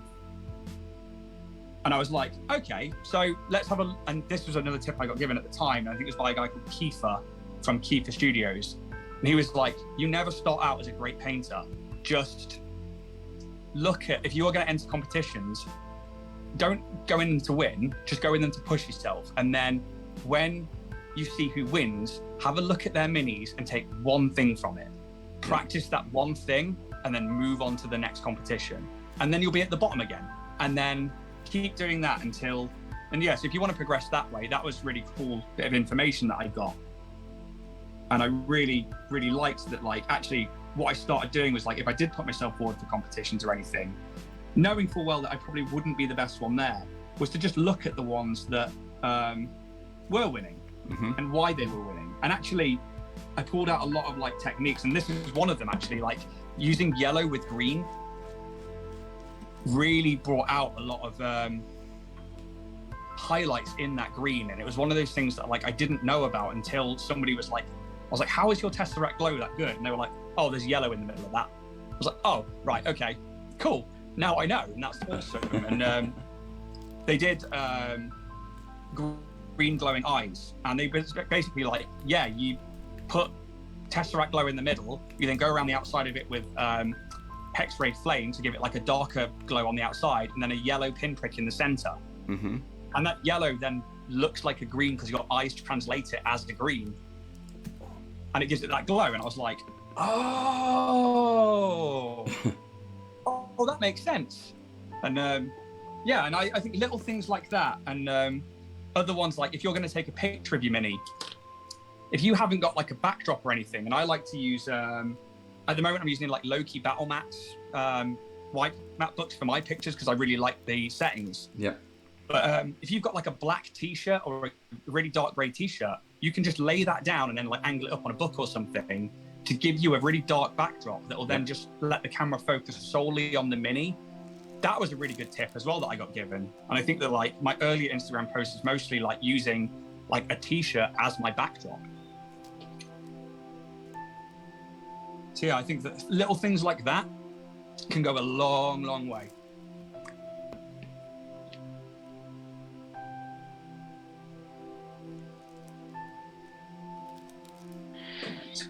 Yeah, see, the photograph in the Mini has always seemed like a bit of a dark art to me. Because I don't have a macro lens, I'm doing it on my phone. Oh, mine's mostly on my phone. I only use the macro lens for the close-ups that I did recently of eyes, which are a pain in the ass. And yeah, the amount of eyes that I'm proud of and the amount of eyes that I'm very much not proud of is two very different numbers.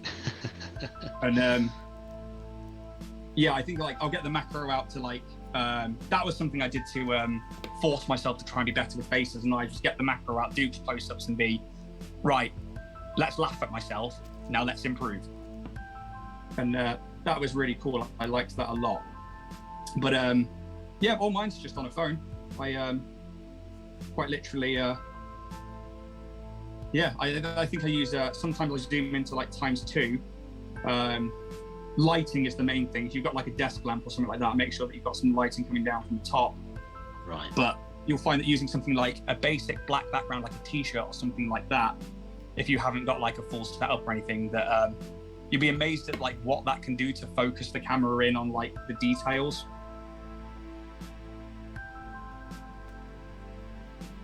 I will try the black background because I haven't done that. I've always had something in the background, and you sort of get the camera focusing backwards and forwards as you're taking the shot. Yes, yeah, definitely. I think there's one on mine which is of a halfling. God, it'll be way back now, and that was the first one that I was like, was my like starting with the t-shirts to use as a backdrop. And actually, yeah, it just yeah, it really showed the Mini off well, and I was like, oh, I get it. That's why mine haven't looked good before. And yeah, it can make your paint job look a lot better as well.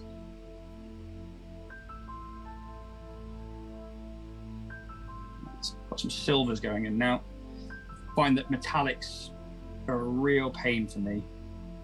Yeah, I don't like painting with metallics either. I like to thin them down, but then when I do, it takes me about 4 or 5 layers to get it smooth.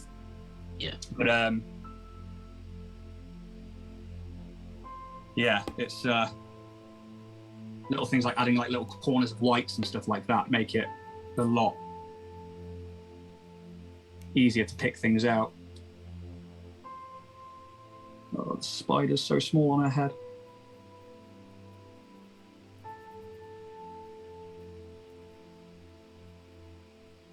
Just seen that Warrior's been going through my Insta. You've been looking at the dice, have you, bud?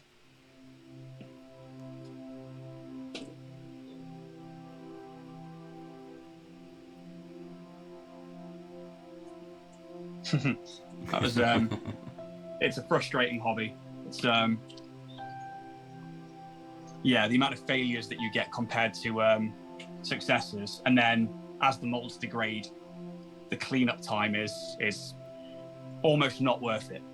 But I think when you do get a set, especially for me, like yeah, very much like printing, it's like 70-30 in terms of like print success versus 70% failures. But when you do get a set that cleans up, and I did a set of Petri dice for a friend of mine, and they just came out perfect, and I was like, that was the one technique that I wanted to nail, because everyone was like, that's the hardest one, don't attempt that one first, don't go for it. And I was like, yep, that's the one we're doing first. So yeah, I was really happy when my first ones of those came out really well.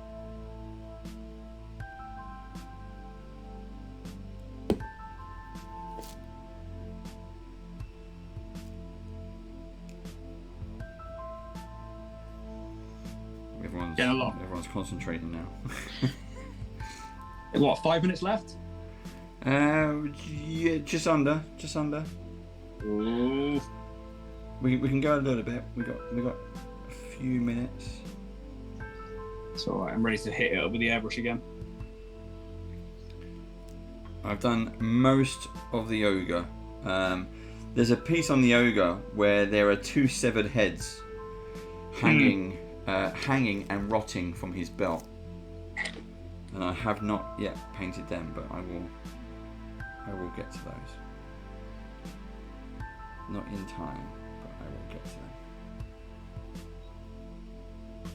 Time to pull out the web armor and then put in the glow, hopefully. And that should be me. Hopefully done. He says, we'll probably come back to it later tonight and be like, I'm just going to have a few extra details.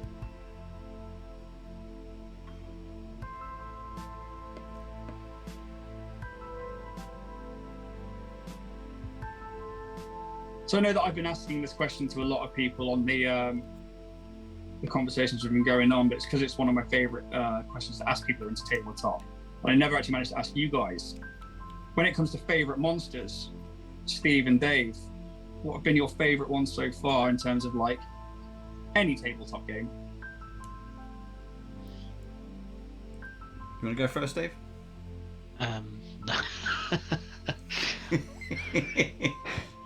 I'll go first, then, Steve. Yeah, go on, you go first. Right, for me, so the classification is always undead. Love undead. Zombies, not vampires, but zombies. And usually any form of zombies and skeleton undead. That's my go-to. However, and as you have kind of experienced the first time we had you on as a guest player, oozes, gelatinous cubes have always been something a little tricky. And that level of Scarlet Citadel, where oozes and cubes was just amazing. And there's another Pathfinder. There's a Pathfinder story called The Slithering. Cool. Which is based on the Blob. The Blob. That's it. The Blob. Fantastic science fiction film. Very good film. And it's a great short story. And I've always wanted to play it, and we still haven't done it. So that is on the to-do list. And it's a lovely little story. But yeah, I'm a big fan of oozes. I do like them. Classics. They are cool. Very, very cool. And I think we're like, yeah, as a player, I'd never got to fight a gelatinous cube. And one of my favourite ones is from Starfinder, and it's the assembly ooze. Oh yeah, they're nasty. Yeah, it's so cool, and it's like their version of the gelatinous cube and stuff. And I like oozes a lot as well. I think it's such a good trope, and especially when it comes to things like films like what's that Disney film recently? Steve, the one we bought the board game for. Onwards. Yeah, because love it. That cube in it, and my 9-year-old was like, Dad, and I was like, that is a gelatinous cube. Yeah. So, I have a few. I guess the big boss would be like the Mind Flayer or something like that. Mind Flayers are there is a range in them. Yeah. But actually, my favourite encounters are just throwing a bunch of humanoids in, because you can strategize with more low-level creatures than you can with one higher level creature. Because I don't like the fights when they devolve into the big bad standing in the middle, being surrounded by the party just hacking and slashing. You know, if I have a couple of goblins out in the corner, or a hobgoblin captain in the centre facing off against the barbarian, you know, people moving around, some cover and stuff like that, I think that makes for a much more interesting combat than a lot of the big bads do. I adore goblins. I think creatures with 7 HP, which players like whatever, and then you're like, yeah, but there's 20 of them. Yeah. They've all got sharp fangs. So yeah, swarms and stuff you can get really tactical with. And yeah, I like that a lot. So hopefully what you should see here is where that yellow was underneath. I'm going to stand up so I can get this all centered nicely. You should start to see that it kind of promenades through, but as like a bright green. Yeah. Yeah, it's coming up nice. Yeah. So I then want to go into the recesses with some darker greens. So it'll be the hex wraith that I go into like the darker areas with. And I'll let that sit with a brush. But then like just getting like a small artificial brush. And again, where the yellow is in that sword. And just fill it in, wipe away. And then I'll do the same again with the hex wraith. And it should give it a glow to the whole outside of it. Like I really like the glowing paints from Citadel. I do like those a lot. I would like to get more of a Vallejo range. The only thing I've got, which is something I swear by, is airbrush thinner. Yeah, airbrush thinner's great. Yeah. Their airbrush thinner is fantastic. Yeah. It's, yeah, super, super awesome. I do need use to get it more to thin Vallejo. my paints because I don't like the glaze medium. Yeah. So it does make things a hell of a lot easier. Especially like, yeah, I think that was like one of the main things that I took away from Miniac. Watching his videos and stuff like that was basically clean your airbrush, oil it, airbrush thinner. That's it. Like, as long as you look after that bit, it'll look after you. And yeah, it's done me, for a cheap airbrush, I'm so impressed with it. And I will upgrade to something at some point. But yeah, I'm very happy with it for now. We are 2 minutes. Oh, 2 minutes from the end. So if, for those of you joining us live, if you want to start placing your votes into live chat, and remember, you can't vote for Ian. He's the professional painter. He's the guest. But he can pick up on who you're voting for. You get to pick me or Steve. And who wins the coveted gold star. We've already had one vote in there from Richard, Warrior Prince 3D. And he says he's got to give it to me. Yeah, because you've painted the mini. Well, yeah. I haven't painted the mini. So maybe I'll win them by default. No, you're not going to win by default. You win because you deserve to. But you know.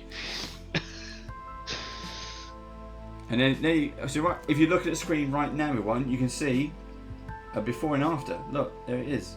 That's when I was building it, and now I've painted it. And look how much it just pops. Look how much detail comes out once you paint it.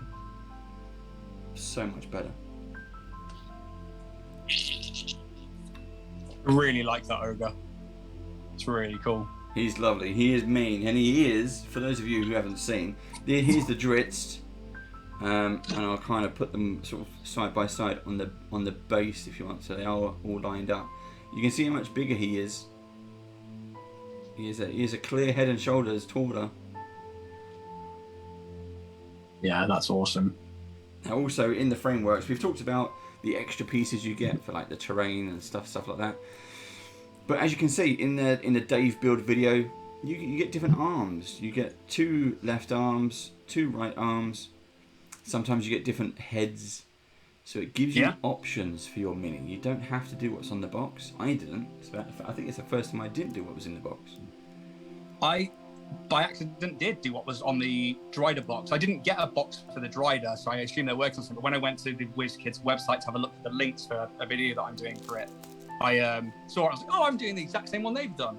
Wow, cool. But the monk, the rest of the bits for the monk are in this. Nice. There is a, hopefully, you can see it there, the hand and the head. You see that, Steve?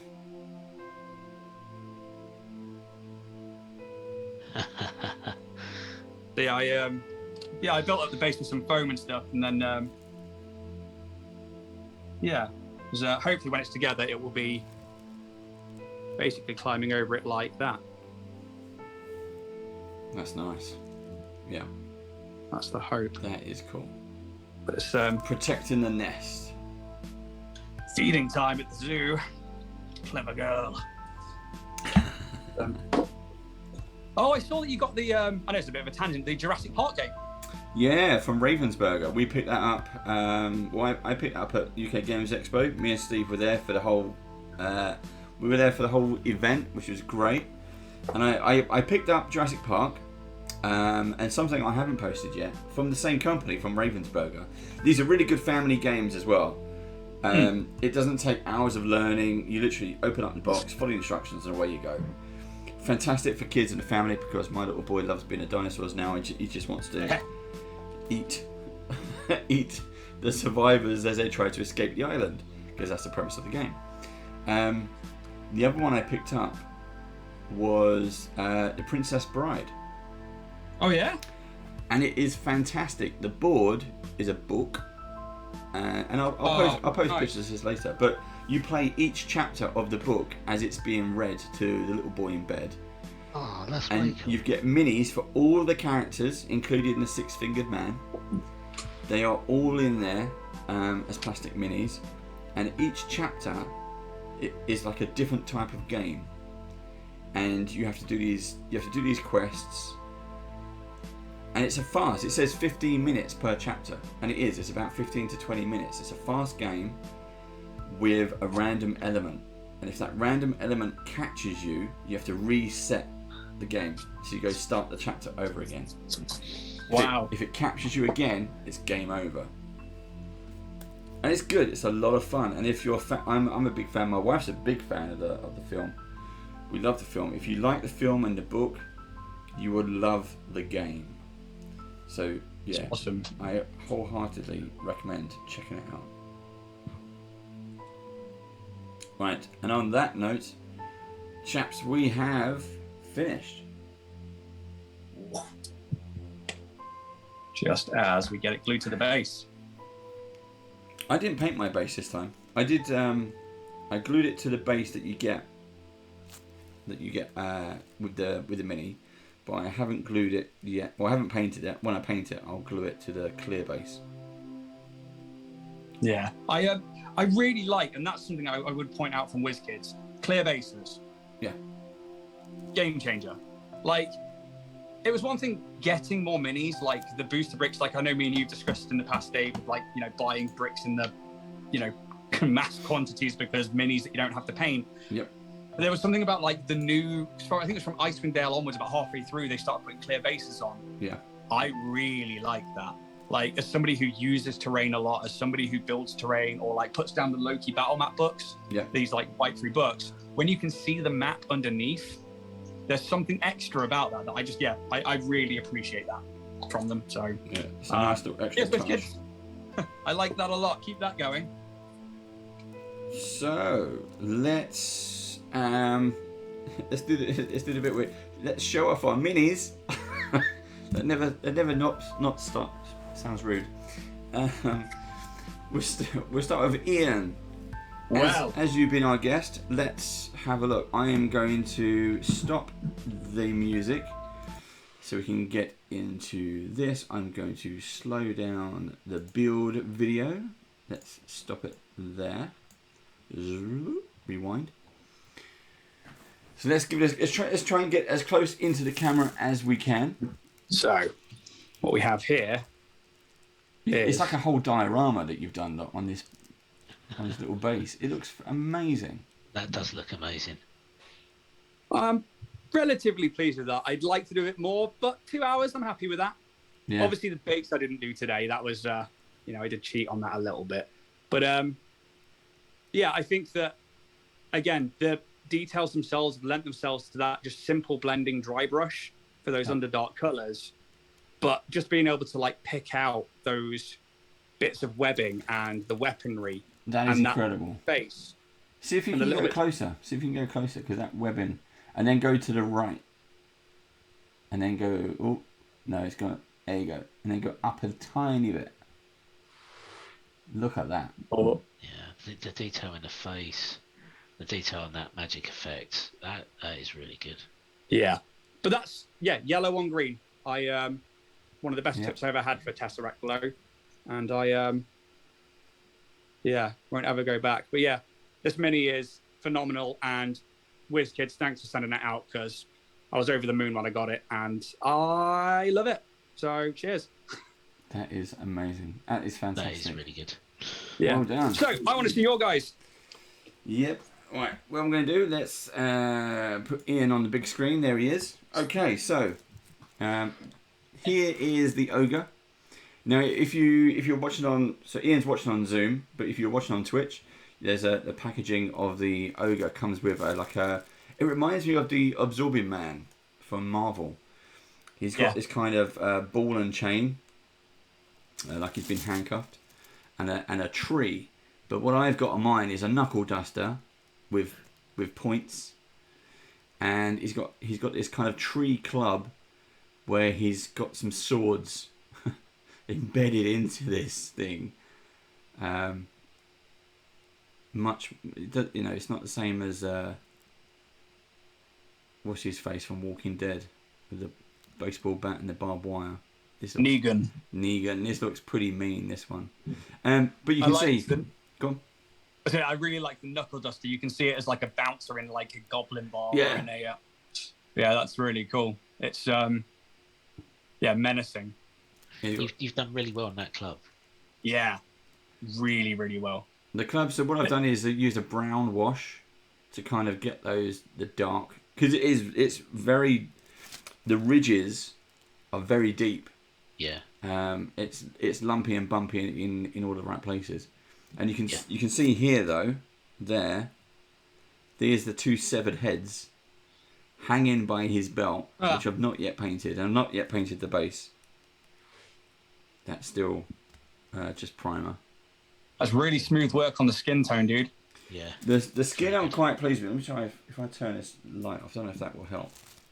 But yeah, really kind of pleased with how that's come out. That's awesome. Like big areas like that, I find so hard to do because if you don't thin the paints properly, it can clump up and it can like streak. That looks really smooth and really clean. Yeah, he's got this kind of. I put a dark wash in there. I think it's too heavy, but I can come back and thin that out a little bit. But he's got, as we know, there is so much detail in these minis, in the skin. I mean, you can see muscle and layers and things. It's just phenomenal. And he's kind of, the way I imagine it is bare skin, fur. He's got straps of leather wrapped around them. Again, you've done really well picking out the detail there as well. Yeah.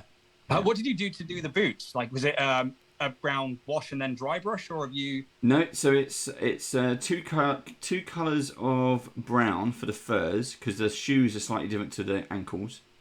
Then I've used the brown leather colour, which is the same as his belt, on these kind of straps that he's laced up, and then there's a brown wash. And again, these ridges are so deep that you won't be able to hear it on the mic, but you can rub that.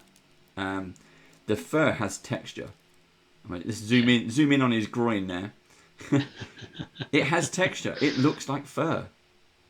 Awesome. So you can see his kind of ankles. It's just 3 different layers of footwear that he's kind of clobbered together.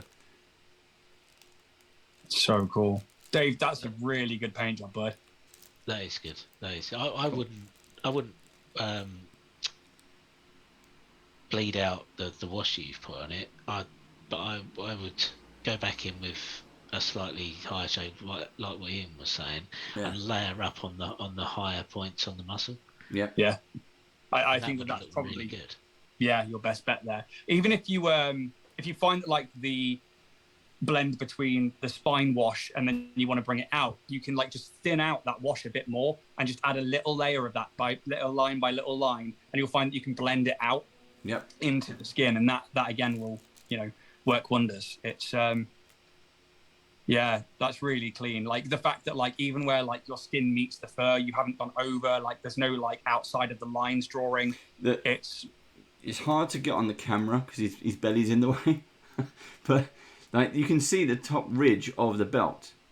That's how thick and how detailed these miniatures are. You've got it's a big thick belt, and he's put it around his waist, and you can see the top. There is space on the top. It's a couple of mil of space to actually give you that top ridge of belt. But it gives you that really crisp, clear paint job as well, Dave. That's really good. Yeah. So I'm pleased with that one. So Steve, over to you. Right, hang on. I'm looking forward to this because it's all the tiny, tiny little bits that you've done, isn't it? Yes. He's going to have to see if we can get them on camera. Otherwise, there'll be lots of pictures of my fat fingers. Let's see if I can put that there as a background. Possibly not. That's not big enough. Right, I'll use the lid. Right, we'll just start. I'll start with the cauldron. So there's the cauldron. Whoa! Focus. Yeah. Oh, that green. So I've done lots of different layers of green colour to pick out the bubbles. Is that bubbles that pop in? Yep. Yeah. I did three different greens. Dark green, foul green, and goblin green, and then I went over with a moon yellow and a white to pick out the very, very high point. So nice. When it's like that and it actually focuses, it does look like it's glowing a little bit, like you're saying. The yellow picking out the green glow works. The magic I did with a very, very dark purple. Put a wash on that wasn't quite dry, and the highlighting I've done dry brushing needs a bit more work on that. Can you try and get closer, Steve? I will try, but I don't know if it's going to focus. There you go. What? There you go. Yeah, look at that. So there's chainmail silver with a bit of black for the body, an umber wash, gold face holding a ring. It's like a cow skull almost, holding the gold ring, and then purple with a little bit of Warlord Hex Warlord, and pink. But I need to do a bit more dry brushing on the magic to really pick that out. Cool. Very cool. See, it's little bits of the minis like that I found from this range. Like that cauldron there, that is the centerpiece to a combat. Yes. That is the centerpiece to a puzzle. That's not just a mini. That is a story piece right there. That's what's made this range really good. Oh, now you got a gingerbread man. There's the world's nightmare gingerbread man there. Hey, look, weirdly, the shadow behind him looks like he's wearing a cowboy hat. And I'm like, where's the cowboy hat? I'm actually really pleased with the way this has come out. With it's haunting. The black and the prime and the really, really fine detail work on the buttons and the mouth. I was really pleased with that. I really like that. I think that if you can make a mini look scary or look haunting or look gross in a paint job, you've done the job. Like that's the point. And so that's awesome. So there's a lollipop. I didn't manage to get the white in. Oh, you made it shiny, nice. Yeah, I want to do the white stripe in the middle, so I will go back over and do that. But there's that. There's that bit where you can see the light is shining, is showing you the lolly is has that circle in it. Look. Yeah. It has the circle, and it's a shame I didn't get to do it because that would have looked ace then. I'm pleased with the way it's turned out, but I want to do the white bits, and we'll go back over that. And then this is some smoke that you stick on the top of the cauldron, and it has skulls in it. Ooh. Oh yeah. So I've painted the skulls and just put a brown wash over it. But again, brown wash hasn't dried enough for me to be able to do the dry brushing on and pick out the highlights on the skulls or pick out the highlights on the smoke. So that'll be that. And then the idea would be to stick that on top of the cauldron. Get it in view. Stick that on top of the cauldron. Yeah. See, now that's for me very picturesque. I think like there's a scene in Snow White when the she drops something into the potion and it basically goes and like these skulls and stuff come out. That's what I see there, and that for me is a whole encounter. I mean, that makes me want to go and buy that mini just for that. So that's pretty awesome. So I will apologise for WizKids for not actually getting the chance to paint the miniature. Nah, you painted the important bits in it. That bit can get thrown away. So I put on the hand that's holding the heart. Oh, So nice. she has a human heart in her hand. So I will paint this on camera. I will do it for YouTube. What was in the other hand? The other hand is empty. She's just sort of doing a spell type gesture. No, I mean the other left hand. Oh, the other options. So there was Was it an apple? There was an apple. Yes, there was an apple, and there was also a big magical effect that sort of went into a cowl all around her back. Yeah, It was all in clear plastic, and there was another series of lollipops and gingerbread men that you could put in it.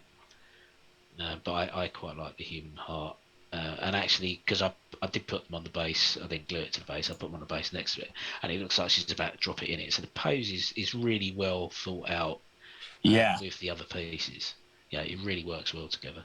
I think they thought about that with, especially the two that they sent out to me, the Dryder and the Monk, both of them, very interchangeable with what they do. And I really liked that. That was really, really awesome. It's well thought out. The difference between having like it's like 1,000 fists kind of like hand on the Monk, or just having it like out. I think I went for like a standard kind of like key holding pose, but like watching Steve's, and I was like, they're two very separate miniatures when you just change one thing on them. Yeah. And that's cool.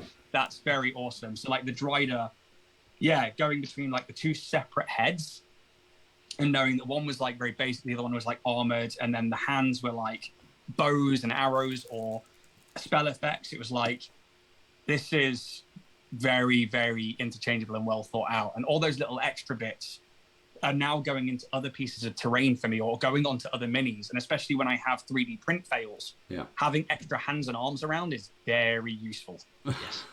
Because they are the bits that fail the most, and it is a pain in the ass. So my favourite bit on the Monk actually was the little lantern in the end. I was saying this to Dave earlier just before the stream, like the little lantern is the best thing, and I'm going to turn that into like a key piece of a terrain piece somewhere else. Yeah. It's incredible. It's really, really pretty little things like that for me. Those little extras, I love it. Yeah. It's really cool. We've been so we are at the end of the 2 hours. We come to the best bit of the show, which is the star. So with no expense spared, and the whole thing of as Steve turns his cameras around. I should turn my camera around. There we go. Wrong camera. Where's that one? There I am. Haha. Now we get to be judged. The star is off. It's whizzing around the screen. We do need sound effects for this. So. Well, hang on. Right, I'm going to try something. Go on. Alexa, play me a drum roll.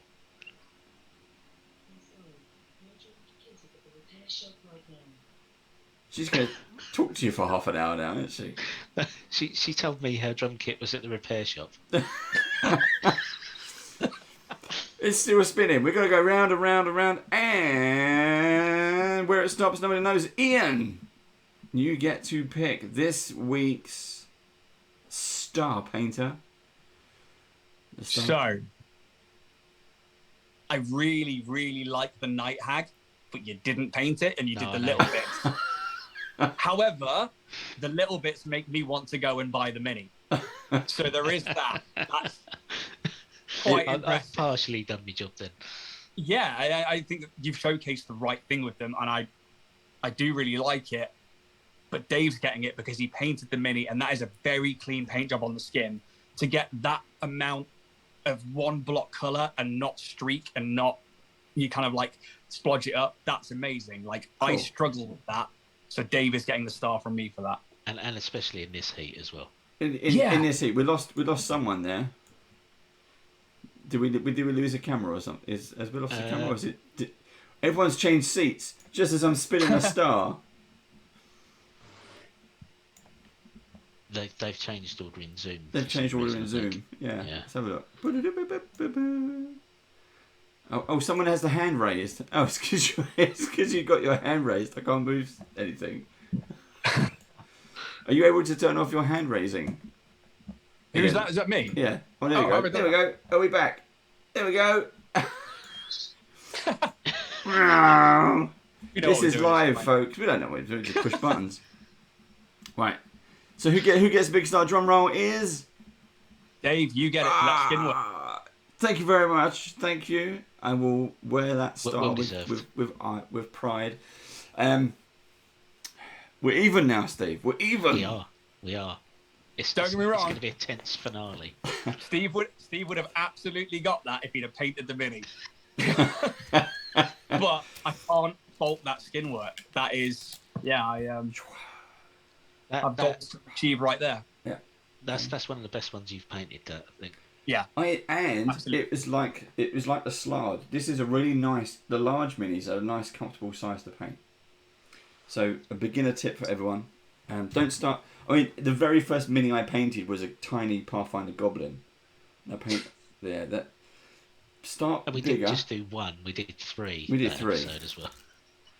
Yeah, that was definitely hard to go through. Ian, thank you so much for coming on again. Thank you so much for kind of showing us how you do your painting and everything else. People can find Ian on Instagram at the Dragonborn Bard, and also what's your YouTube channel? Have you got a thing yet, Yeah, or is it just Dragonborn Industries? If you search that, you'll find us. I think the logo's on the overlays, and you'll see my face in the thumbnails. Really, it's all there is at the moment. But it's just there for a bit of fun. And thank you for having me, because this has been incredible. And just having something sent out from WizKids was like a big highlight of the year for me, let alone being able to then sit here and paint it with you guys. And cool? I've had a blast. It's been amazing, and I hope I come back again soon. Cool. I hope so too. We're gonna try and do some regular pieces with hopefully with WizKids, but also definitely some more UK based talent. We had Richard on last week, Ian on this week. We want to reach out to all the UK people. Okay, we do a lot of people in the States, different time zones. It doesn't always work. We need UK based people who can live and sweat in the same sweltering heat wave that we're experiencing. Yeah. It's just gone 11 o'clock at night. I'm going to end up cleaning this, and by the time I get to midnight, I'm going to go and sit in the garden and have an ice cream, because it's that hot tonight, and I deserve it. I got a gold sounds star. good. You earned that. You absolutely earned that. Cool. Thank you very much. Right. Thank you for joining us. Remember, you can always like and subscribe to our YouTube channel, youtube.com/bandofbadgers. Every little subscription you do helps us out a great deal you would not believe. So please do that. Share it with your friends, your pets, your neighbours, your aliens, whoever. Just share it with that stranger, the weird person at the bus stop. Strange, whatever. Just do it. It's hot here. It is hot. We're going to go. We'll see you next time. Until then, we've got the big finale coming. We've got the big finale. It's 2 versus 2 now. Looking forward to that.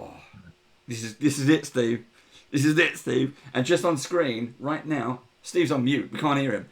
Right now on screen, that's what we're painting. Oh, hang on, I've got to look. Well, we're painting the Balor.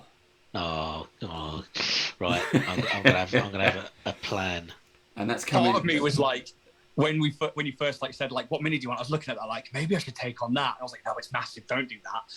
It's like, do the Drider. It is. Driders? It is big. Huge. It is a big Balor beast. Wow, we've got to build it, prime it, and paint it. And this is the biggest thing I've ever painted as well. So we'll be doing this in July. So nice. Stay tuned for that, folks. But until then, we are calling it a night because it's too bloody hot here. Be good, stay safe, and we will see you again soon. Ta-da! Bye. Bye.